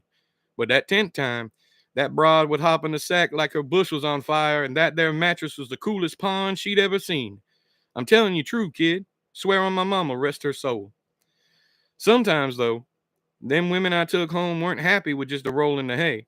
Again, there weren't no, oh, okay, all right, you got it. About damn time. You're more literal than a nun on Christmas, Saul. Well, nuns think Christmas is more about Jesus than Santa Claus, so what the hell you mean, who's Santa Claus? Jolly old elf? Fat bastard? Wears red and breaks into people's houses to leave them prezzies? What the hell your parents thinking not telling you about? Why you laughing? Oh, god damn it, you're joshing me, ain't you? You know about Santa or not? Okay, yeah, you got me. Now shut the hell up. Like I was saying, sometimes those women I took home would catch a case of feelings for me. They'd hang around weeks, sometimes months at a time. One even stayed for years. Love was never on the table. We just having fun is all. Some of them had beaux at home. Others were full-blown married. Rare I got me a woman to go home with who didn't have a fella. Yeah, women mess around outside the marriage bed too. They just don't get caught all that much, because dames are smarter than men about screwing around. They got backup plans for their backup plans. Men, we just hope our lady back at home don't want to smell our cocks as soon as we pull into the drive. Sex leaves a smell on you. You'll find out. Hell no, I ain't going to describe it. I did that for some years, till they shipped my ass off to war, and I almost lost my goddamn feet. Once I got back home, I employed my tactics to find me a woman I might want to settle down with. Problem with that was, ain't no woman who agrees to go home with a stranger any kind of woman you want to put the question to. Will you marry me? Is poison to a loose broad. Found that out real quick like. So I started hunting sure things. Mousy dames. Broads would like to read. The kinds you find in libraries, clothed from neck to ankles. That's the kind of woman I was after. Because they the kind of woman who's looking for more than... Because they the kind of woman who's looking for more than just a roll in the hay. They want a man. They want a church man, a working man, a man to raise a family with. Someone dependable. You can be uglier than a woodchuck driving a stout scarab, and they don't bat an eyelash. Oh, and the fatter the better. Old Hank likes a big broad as is, more to hold on to, by God. But I set my sights on the fattest one showing the least amount of flesh. You see a woman like that? She there is a sure thing. I'd make my moves on her, and my batting average went from 1 out of 10 to 10 out of 10 overnight. The first one I landed was this dame named Flouncy, like bouncy, but with an FL instead of a B, yeah. Flouncy liked flowers and chocolates and fried chicken after church on Sunday. She never had been laid neither. Cherry on her was overripe by God, but no less sweet. We married 2 months after we met, and she had it annulled a week later because she said I liked to look at women too much. Ain't I good enough? She'd whine and whine, and I'd tell her like it is and always will be with me. My eyes might gander, but my Johnson don't never wander. And I'd make gander and wander rhyme like. She didn't believe me, so she had our marriage annulled. Now, I don't blame her. I probably would have cheated. Hell, I was thinking about cheating when she told me I looked too much at every woman but her. The next one was Mildred. Mildred had this old mother called May that reduced old Mildred from a sure thing to a might could. But I liked Mildred a lot. Some might even say I actually loved that old broad. She did this thing with her tongue. Well, never mind. You ain't got that much hair on your nuts yet. But my story with Mildred ended because there's an even truer saying than the one about shitting in your hand. It goes, what comes around, goes around. Ever heard that one? The Arabs have a word for it. Or maybe it's the Indians. Anyway, one of them calls it karma. If you put good into the world, you get good back. But if you put evil into the world, guess what? You're going to get a load of trials and tribulations. So I guess all my wayward thinking and loose dicking caught up with me. And I found out through a mutual friend that Mildred had been parting her Red Sea for the pastor up there at the church and his deacons and every usher who have ever ushered in her presence. Old Mildred was getting nailed more than that Jesus fella she worshipped so hard. And there I was thinking her knees were red from praying. Ugh. So I called it quits with Mildred because I don't fancy being a cuckold. And I moved on. Was never heartsick though, until Eunice. I met Eunice at the same church Mildred went to. She came up to me because them women would go to church. They can't hold water. So word got around that old Mildred had broken my heart. And Eunice come up to me that next week, not at church, but she seen me on the street and come over to talk to me, and she kept touching my forearm and playing with her hair. And I tell you, boy, if a woman ever does that to you, she might as well have her skirts pulled up, flashing her clam bake at you. Eunice, though, that woman was pretty. Goddamn beautiful she was. Long black hair, hazel eyes, lips that could suck the soul right out of man if any weren't careful. Everything about her was gorgeous. And to beat all, she was a sure thing. What with the way she kept petting my arm. And like I says, playing with that hair, that hot combed hair of hers. But she had something none of these other women ever could have. She had my heart. From the jump, my heart was hers. We got married about 6 months. We got married after about 6 months of courting. and we stayed that way for 5 years.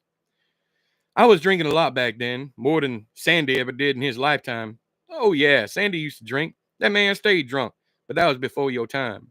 Right before your time, truth be told. He beat the sauce and then you showed up, just like that. He hasn't touched a drop since then, I don't reckon. Oddest thing, too. The years just fell off him after that. He's got 20 years on me, and I look 20 older than him nowadays. Anyway, I stayed drunk for all them 5 years Eunice and me were married. I hit her a couple times while I were in my cups, and she just took it. The damn woman even cleaned up the knuckles I busted on her own damn forehead. I went to slug her one, and she dropped her head, cowering like, and I split open these 2 knuckles. She cleaned me up and stitched the baddest one, and then took me to bed. I didn't deserve that woman. I didn't deserve that woman, son. No one who lays their hand on a woman deserves that same woman to care for them. That's just the bold truth. I ain't proud of those days. And I wish I could take them all back and do them over right this time. Eunice put up with my drinking and slapping her around for 5 years, which is 5 too many, before she up and left me. Just vanished. Not before she made love to me like she ain't never had before. Then the next morning, she was gone. Even made up her side of the bed before she went. Good on her. I ain't deserving no how.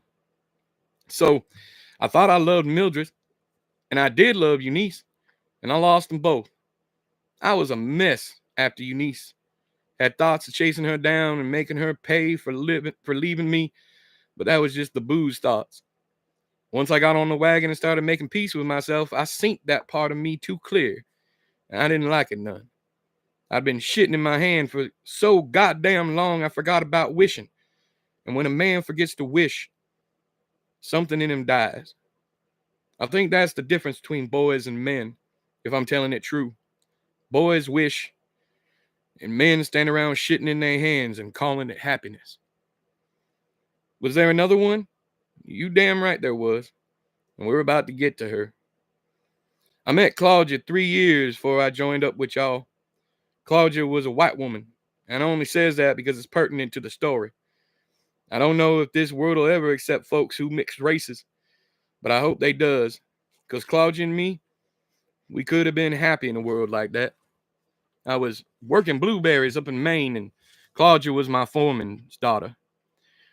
She'd bring out water and ham sandwiches for the crew. The men I worked with, all of them Negroes like me, said she cottoned to colored men. They said because she was always watching us work. And you could tell by the way she was looking at us that she fancied herself a black buck. Now her pappy, Rufus, he weren't no racist. Not like them southern bastards anyway. Although I'll take some cold, hard, in-your-face hate, the kind you find in Mississippi and Alabama, over that quiet, casual hate them what live up north deal in. I respect a man who'll tell you how he feels to your face, even if what he's telling you is that he hates your black ass. But back to Claudia. Boss man Rufus knew what kind of taste his little girl had, and you might assume that he didn't like her messing with black men. But that weren't the case. Like I says, old Rufus didn't have a racist bone in his body, or if he ever did, he never let on. When she let on to him that she fancied me over the rest of the men, I was called out the field so Rufus could ask me if I'd like to break bread with him and his daughter that night.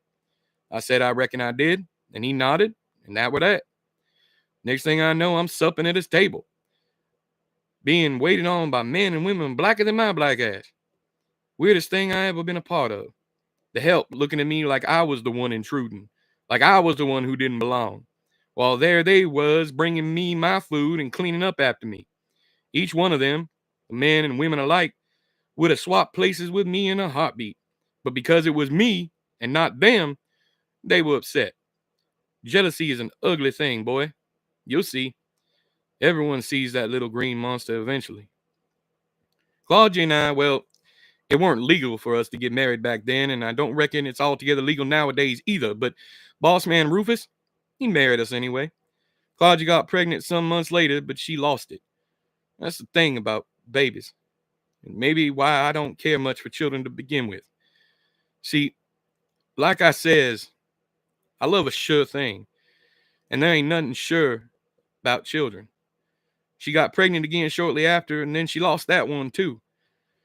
When she lost the third one, and something changed in her, she started throwing up walls all around her. All the light went out of her eyes, and I hate to admit it, but that light's what I fell in love with to begin with. She started blaming me for all the babies she done lost by that point, and I knew it was over. Ain't no coming back from an accuser like that. Someone gets something like that stuck in their cheek, and that's all they do is they chew it. Chew and chew and chew. I finally left. Didn't say no goodbyes. Didn't even collect my last paycheck. I just upped and left. And them's all the women I've loved, or thought I loved in my life. I think I'm pretty much done with settling down at this point. So here I am, talking man to man with you. And here I'll stay, greasing my wheel and treating her like the most beautiful broad in the world. Hello. Shut up, Zoop. You like the glasses, you know you do. I am reading from The Last Freak Show, Book 1, Flamin' Fortune by S.E. Johnson. That's me, new pen name. Go support me. Links are down there in the doobly-doo. You got Amazon for a paperback or an ebook, and you got signed copies down there. There's a reason why the international stuff is so expensive. If you want to know, ask. It's just too much to keep saying over and over again.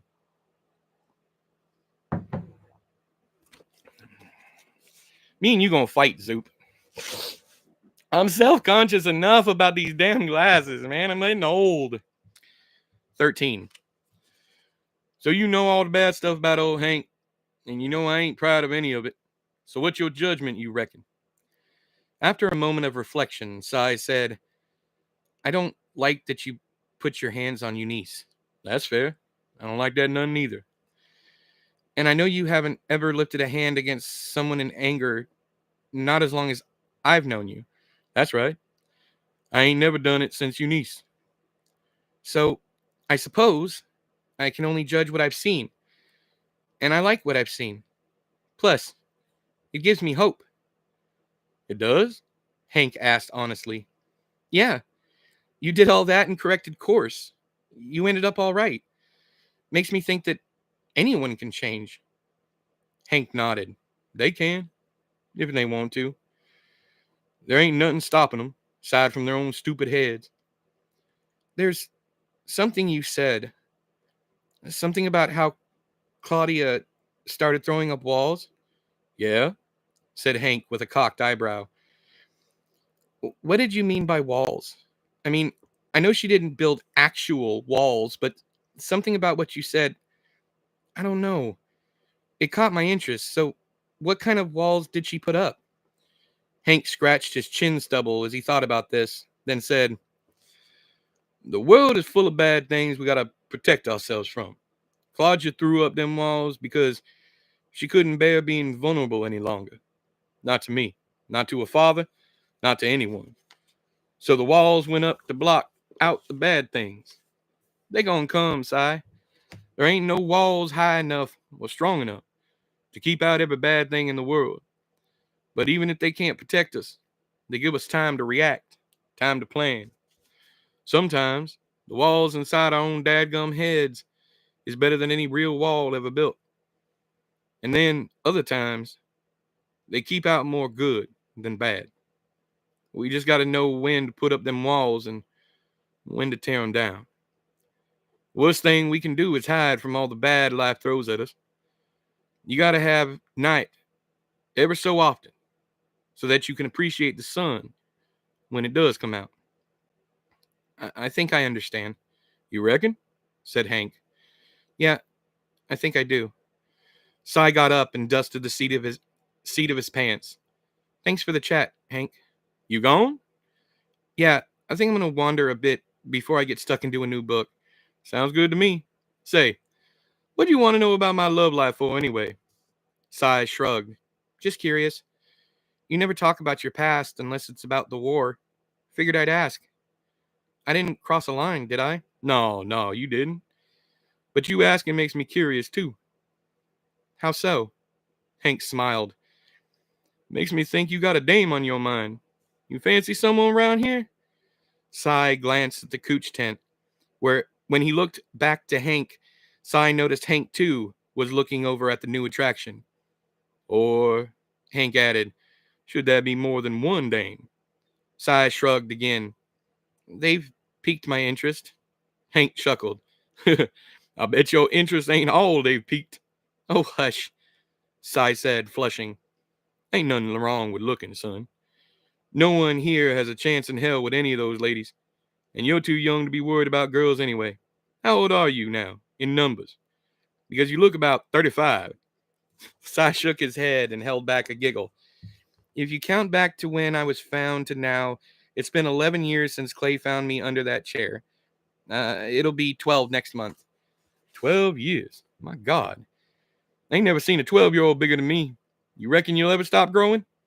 Cy thought about the Cyclops of legend, the giants of myth, and said, probably one day.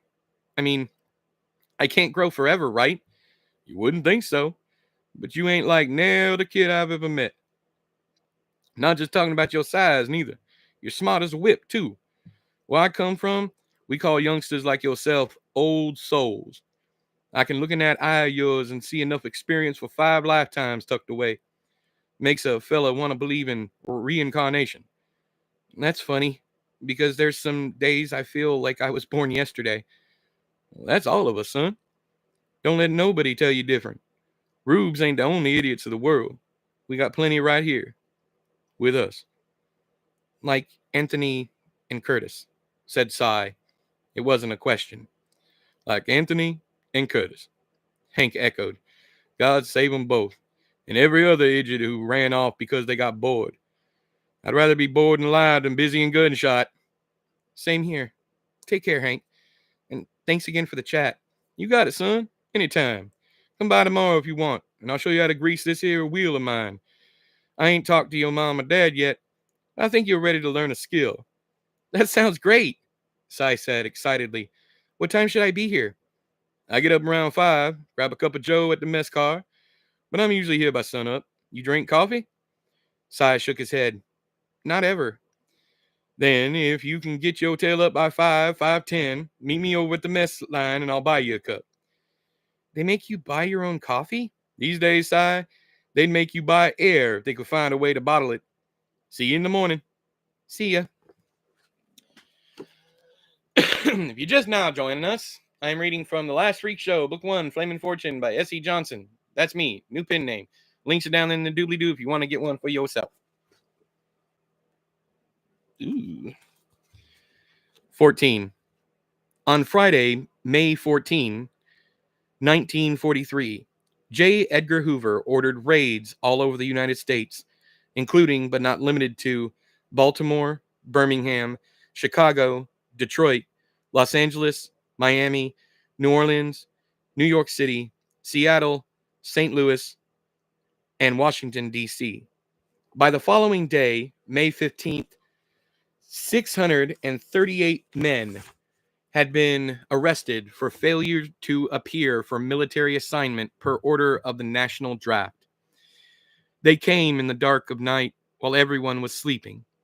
5 cars and 1 paddy wagon, altogether carrying 20 agents, parked outside the fairgrounds in Jackson, Mississippi, and bolt cutters were used to gain access to the carnival grounds and its dreaming residents. Some agents carried with them shotguns, while others were seemingly unarmed, despite the bulges under their jackets.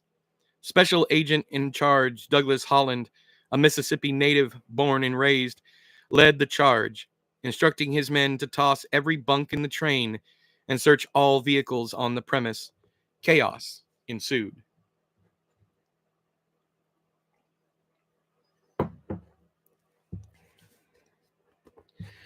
Cy had been enjoying a night of dreamless slumber when he was jarred awake by a legion of raised voices. Bodies shuffled and dashed past, men rushing both directions, some still in their long johns, while others were dressed in suits the likes of which Cy had never seen. At some point, hands reached into his bunk to yank him from safety and stood him in the aisle while still more men in suits shoved past. What the hell? Barked the man who tugged Cy from his bunk.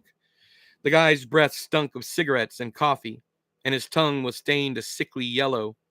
Cy saw all this clearly as the overhead lights were on and the man was right in his face. "What is that, a mask? Who?" Sai started, but was quickly cut off as the man slapped a pair of steel handcuffs over his wrist. "Move! Out! Now, freakoid!"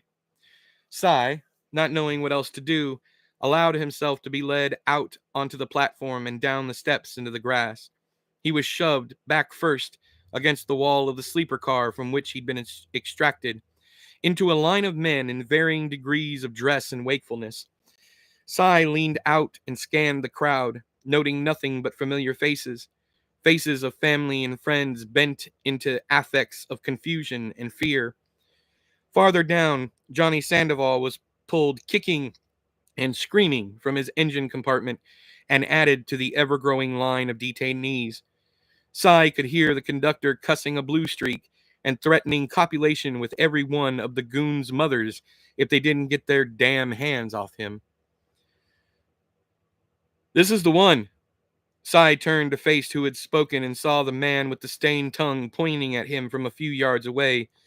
With him was an older man, balding, with a horseshoe of greased hair over his ears. Both men were dressed in the same brown suits and beige overcoats, and the balding man had a shotgun over one broad shoulder. The bald one approached Sai, saying, "Take off the mask." "I can't." "I said, take off the mask." Baldy's tone was calm but firm, broaching no argument. "Don't make me ask you again." I I can't. This is my face." Take it off him, agent," Baldy said to his subordinate. Stained tongue grabbed Sai about the sides of his head. His fingernails dug into the sensitive flesh behind Sai's ears, and the boy cried out, It's on. I'm good, sir."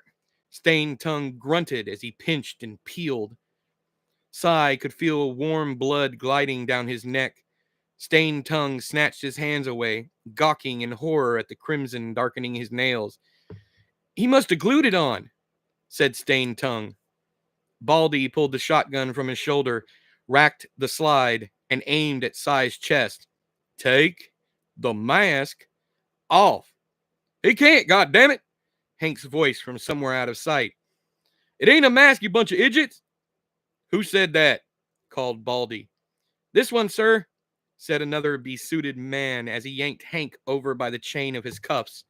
Hank stumbled but managed to stay upright. "What did you say to me, boy?" Baldy said in that emotionless monotone of his. "I ain't no one's boy, fella," Hank shot back. "And that ain't no mask. That's the kid's face." "Kid?" Stained Tongue said, laughing darkly. "Partner, that's a grown man. What are the lies you gonna tell, huh?" "Put him in the wagon. I'll deal with him later." "Hank!" Sai called after his friend and wound up catching a bellyful of shotgun stock for his troubles. Air whooshed out of him, and he fell to his knees, gasping. "Keep your hands off him!" Sai only caught that it was Mother Nurture's voice because of her accent, which was always thicker when she was angry. When Sai glanced up, he saw two men in the same suits and coats as Baldy and Stained Tongue, leading Father Time and Mother Nurture over to where Baldy had his gun trained on Sai's horn. "What's this all about?" growled Father Time. "Who are you?" asked Baldy. Father Time gave Baldy a name Sai had never heard before tonight, then introduced Mother Nurture as Carmen Cortez. "We run this carnival," added Father Time. Sai noticed that both Mother Nurture and Father Time had been handcuffed as well. The boy's heart sank. Were they all under arrest? Was this the end? And for what? What could they have possibly done to deserve being tossed out of their bed and detained in the middle of the night? "And you're going to want to read this." Baldy handed Father Time a folded bundle of papers, which Father Time opened and read right then and there. "It's a search warrant," Father Time told Mother Nurture. "Says they've been informed we're sheltering illegals and draft violators." "Says who?" Mother Nurture spat. She loosed a series of expletives in Spanish, and Sai only hoped Baldy didn't speak the language. "That's all confidential, ma'am," said Baldy. "It was Anthony Duchamp, wasn't it?" said Mother Nurture. "Either that or it was Curtis." Could have been anyone, said Father Time, still reading the search warrant. We've lost a lot of people, and none of them were happy with the way things were going. Sai! Sai snatched around. Mom's wrists were shackled, and she was being led from her tent by a pair of men in suits and overcoats. She broke loose and rushed for him. Baldy raised his shotgun and hollered, "Stop!" But Mom wasn't listening. Sai saw the man's finger blanch as Baldy put pressure on the trigger. No! Sai roared. He got his feet under him and shot forward, shouldering the man in the gut. The shotgun went off, its report louder than all the trumpets of heaven, as man and boy hit the ground in a tangle. Sai got his hands up and pressed the chains between his cuffs across the man's neck, leaned all his weight forward, and began throttling Baldy. Distantly, Sai could hear voices shouting from both sides, some calling for him to get off Baldy, while others cheered him on. Somewhere in the shouting, he found Mom's voice, calm and collected, asking him to please, please get up. Her voice broke through the red veil that had fallen over his vision, and suddenly hands were dragging him off Baldy and away, away. His feet splayed before him, both heels cutting trenches through the straw in his wake. Let him go, Mom bellowed. He's a child! The unseen owners of the hands holding him lifted and shoved him into what appeared to be a lightless box, a second before the double doors were slammed in his face. He sprang forward, even as the doors were still closing, and rammed his shoulder against the one on the right, bending the metal outward. He retreated a step, preparing a second assault, when the door clicked closed. He rammed it again and felt something crack in the upper part of his chest, between the hollow of his neck and shoulder. The pain was immediate and immense, all-encompassing, and he collapsed with shock. Suddenly, Hank loomed over him, his eyes bright even in this dark space, saying, "Stay still, son. Stay still. You broke your goddamn collarbone. Don't move. I said sit still." But Sai couldn't sit still. He could barely breathe, and every ounce of him knew, just plain knew, that to move was to stay alive. Surely if he stopped swimming, he'd drown in agony. "Don't make me hold you down, Sai," Hank barked. "If I do, it's going to hurt a hell of a lot worse. Come on, boy, sit still." Sai writhed, squealing with pain and anger and fear. "Remember," Hank gasped for breath between words. "What? I I told you. Put up them walls. Walls out the pain. Put it between you and it. Come on, kid, listen to me." Every breath in and out hurt, but Sai retreated all the same. He built walls in his mind, grand, sturdy, insurmountable walls, and cowered behind them. His thudding heart and the fire in his chest and shoulder shouted warrior cries from the other side. His eye blinked rapidly, but he saw nothing, not so much as a flicker, as his vision tunneled to nothing, snuffing out what little light there had been at the end of the corridor. Hank's voice followed him into oblivion. "That's it, son. That's right. Build them walls. Build them high and strong. Old Hank will be here when you come out. That's right. That's a good boy." Hey, if you're just now joining us, following us. Yeah, if you're just now joining us, I'm reading from The Last Freak Show. Book 1, Flame and Fortune by S.E. Johnson. That's me. You can buy yourself a copy down there in the doobly-doo. International shipping for the signed copies is expensive, but I will refund you any money I don't use on the shipping. Thank you. Trying to think how much longer we got. Yeah, we can do one more.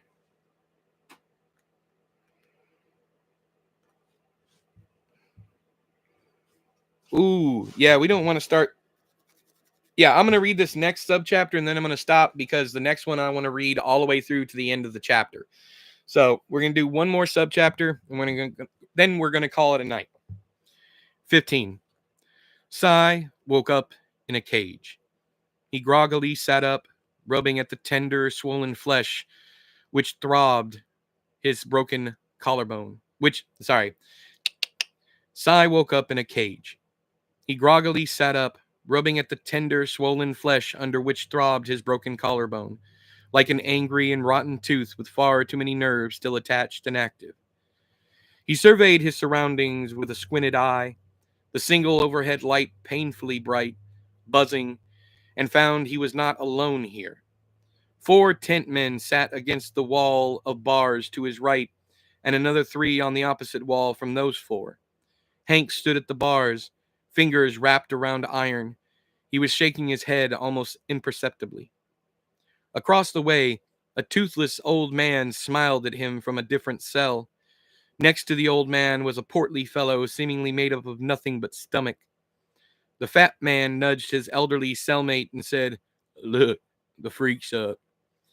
Mind how you talk about the boy. I'll be the one you answer to," said Hank at the bars. "We got ourselves a big, angry N-word, ain't we, Parker?" said the toothless bastard. "You watch your tongue when you're speaking to clean white folks, darky," said the fat man. "I would," Hank said, "if there were any clean white folks here." "You smart-mouthing me, boy?" "How would you know if I was?" said Hank. "What's that he said?" Toothless asked the fat man, Parker. "He asked how you'd know if anyone were smart-mouthing you." "You say I'm dumb, boy?" said Toothless.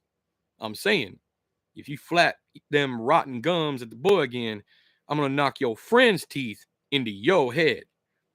"You's a big man from behind them bars." "No, you's a big man from behind them bars. Look who's talking," Hank murmured as he turned and went to Cy. "You okay?" "My shoulder hurts." Cy leaned a bit to his good side so he could keep an eye on Toothless and Parker. "I bet it does. You bent hell out of that paddy wagon door. Didn't realize you were that strong." "Bull would have knocked those doors clean off their hinges," Cy said. His collarbone throbbed a good one, and he sat up straight, his hand going to his clavicle, then immediately snatching away. Even gently touching the purpling flesh caused more pain than he was comfortable with experiencing. "Who all did they bring in?" Cy asked, further scanning the area.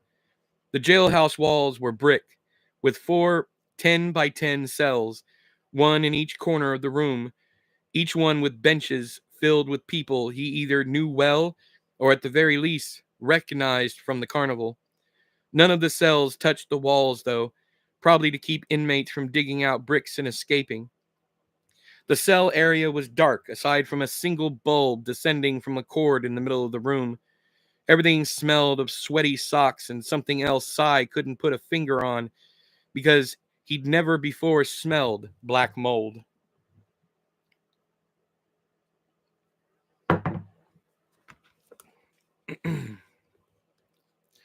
"All of the tent men, both cooks, and Clay," Hank informed him. "Clay's here?" Cy glanced around but didn't see the dwarf. "He's being held somewhere else. Cops were probably scared he'd slip right through the bars," Hank said, chuckling. "Not with his belly," Cy said, and birthed the preemie of a laugh that fell stillborn when his collarbone protested even that modicum of movement. "This hurts, Hank." "I know, son. We're going to get out of here and get you mended up. Old Hank promises you that much." "How?" Cy asked in a low voice, as if spies were everywhere, and, hell, maybe they were. "Remember, kid, we take care of our own." "You mean?" "Yeah." Hank laid a finger over Cy's lips, his nail resting on his Cupid's bow. "Now hush." Clay was shackled, hands and feet, to a wall in the police station's lobby. The Phoebes were nowhere in sight, had left as soon as they'd filled out the required paperwork for the local authorities, saying they'd be back on Monday to collect the inmates for their hearings. Clay listened to the 5 cops working overnight as they drank coffee and mocked the FBI agents in childish voices. "We'll be back to collect our winnings on Monday," one cop with a handlebar mustache whined. "Gotta protect the carnies from us ignorant local law enforcement officers, because that's what they pay them so much money to do, and blah, blah, blah," said another cop, this one balder than a cue ball up top, with a pair of bushy mutton chop sideburns consisting of enough kinky hair to cover 9 separate heads. "I fucking hate the feds," said the youngest of the 5 cops. He had a baby face without even a single stitch of peach fuzz. His uniform was also the neatest out of his fellow officers.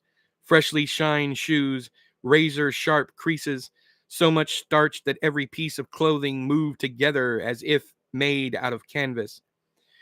He wore a wedding band on his left ring finger, and Clay figured the guy's high school sweetheart come young bride was at home now, dreaming of picket fences and church potlucks. The last 2 cops sat bearded and silent behind their desks, one with his feet up on the desk, dusty shoes and all, laughing at unfunny jokes, while his partner sipped hot coffee from a tin thermos. The one with his feet up had a mug that proclaimed he was the world's greatest dad, but Clay somehow doubted that. He knew the culture. His uncle had been a cop. If they didn't get to beat the crap out of minorities and nomads at least twice a week, they went home and took it out on their wives and kids. "So what's your deal, little fella?" Mutton Chops asked Clay. Clay hit them with his best smile. "Me not speak the English, gringo." "He don't look like a Bainer," said the young cop. "'Cause he's not, you darn fool. He speaks English just as good as I do." "I'm offended," said Clay. "I speak English, at the very least, 10 times as well as you, Billy Hill."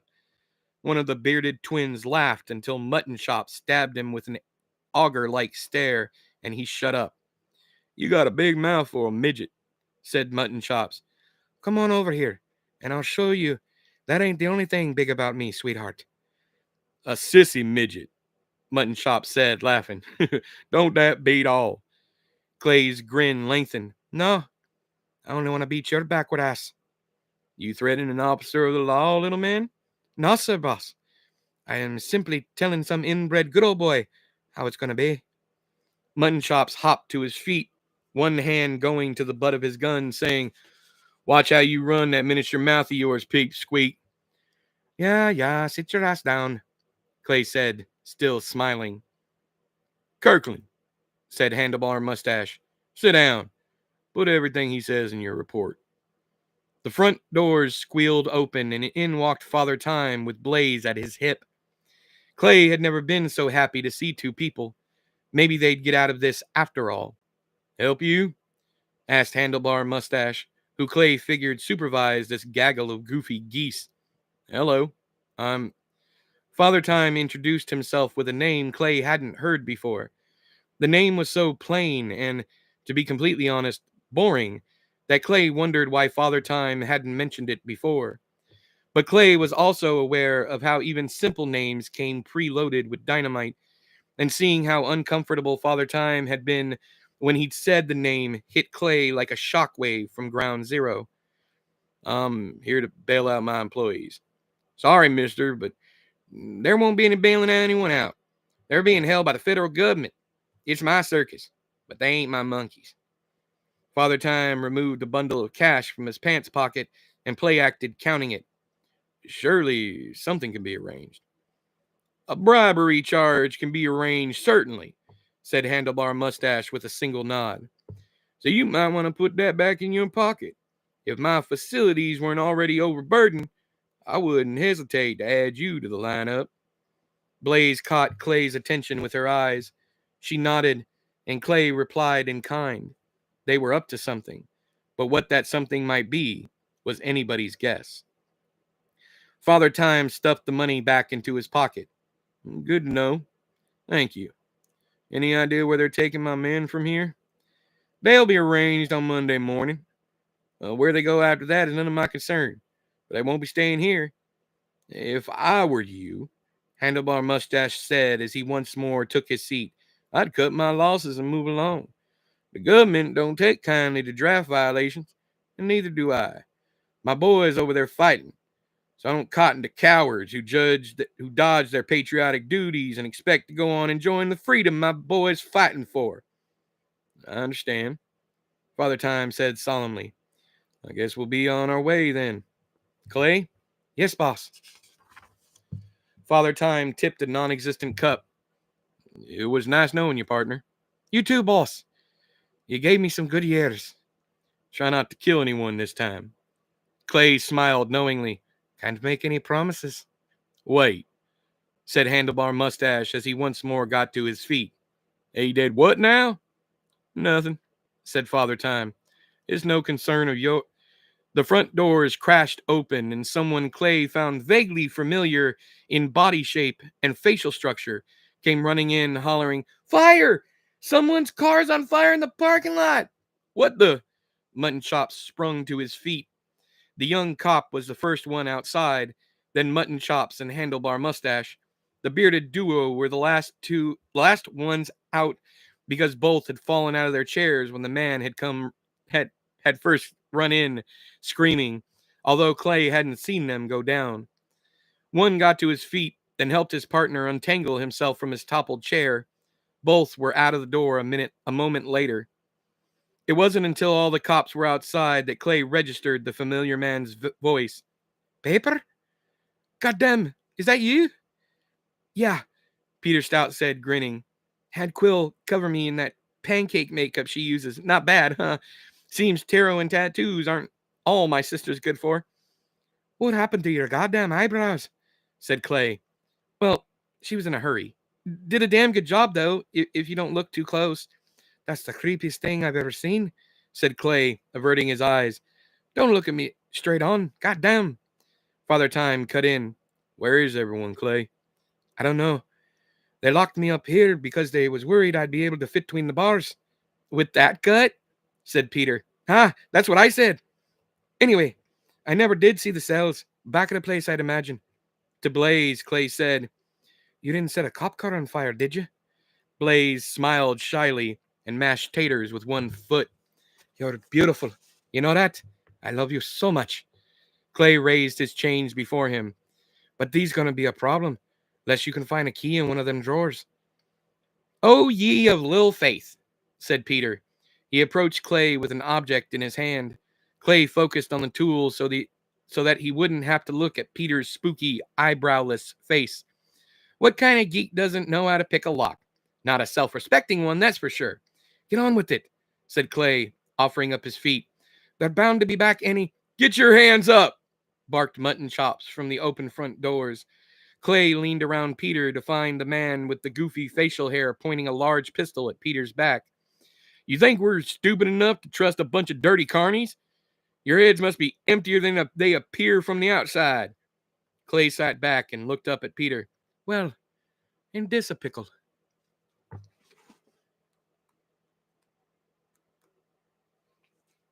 Yeah. All right. Yeah, that's good enough. Giving you guys 2 hours. I should be able to wrap this up in the next episode. I can hang out a while if anybody wants to chat. Yeah, I only got 30 pages left, so we'll wrap this up the next stream. Oh, I love this section, but I also hate this section. The next section, that is. If you want to find out why. Oh, yeah, by the way, if you're just now joining us, I was reading from The Last Freak Show, Book 1, Flame and Fortune by S.E. Johnson. That's me. S.E. Johnson? Yeah, that's me. Anyways, new pen name. Links are down there in the doobly-doo. You have on Amazon, and soon to come every other book sailor. I'm working with Draft to Digital to get it out everywhere. That's why it's not under KDP Select. Oh, sorry, not KDP Select. That's why it's not under Kindle Unlimited. So once I get all that up, I'll let you guys know. But you can either get the paperback or the ebook from Amazon. Links are down there. You can also buy a signed copy from me. If you're international, please use the UK link. And the reason why it's $100 for the UK one is because I don't know how much it's going to cost to ship the book to you wherever you might be. So please use that one, and then I'll refund you any money that's left over after I get done shipping it. But anyways, there you go. Selling books, reading books, all that good shit. Next week, well, tomorrow and so on and so forth, you're going to get a review of Nabin Ruthnam's Help Meet. Fantastic fucking book. I can't wait to talk to you guys about this one. Jedi Summer by John Bowden. This is the complete version, from what I understand. There are other versions of this book around. One called Jedi Summer and the Magnetic Kid, but I don't think those are complete. From what Bowden says. I almost said Biden. From what Bowden says in the back, but I could be wrong. I don't know. And then Scanlines by Todd Kiesling. All these reviews will be up in the next 3 weeks, while me and my wife read the instructions by Adam Levin. It's a 1,000-page book. We are enjoying it so far. But anyways, that's what's going on. I hope you guys enjoyed the stream. No one's chatting, so I'm just going to take my leave. I hope you guys are enjoying this. You seem to be. You keep coming back.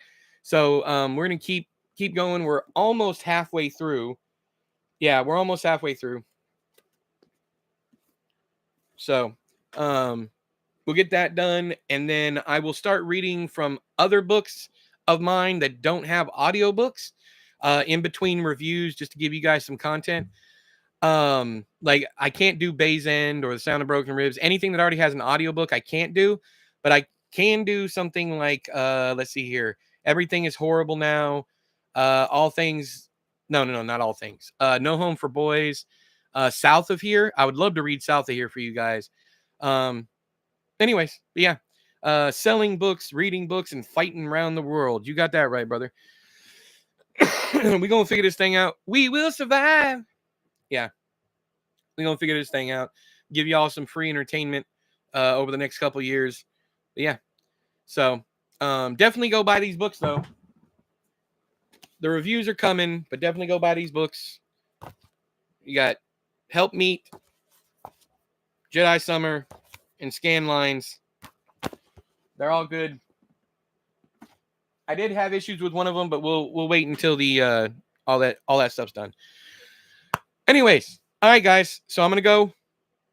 Gave you plenty of time if you wanted to chat, but nobody's chatting. So until next time, I've been E, you've been you. This has been another episode of The Last Freak Show.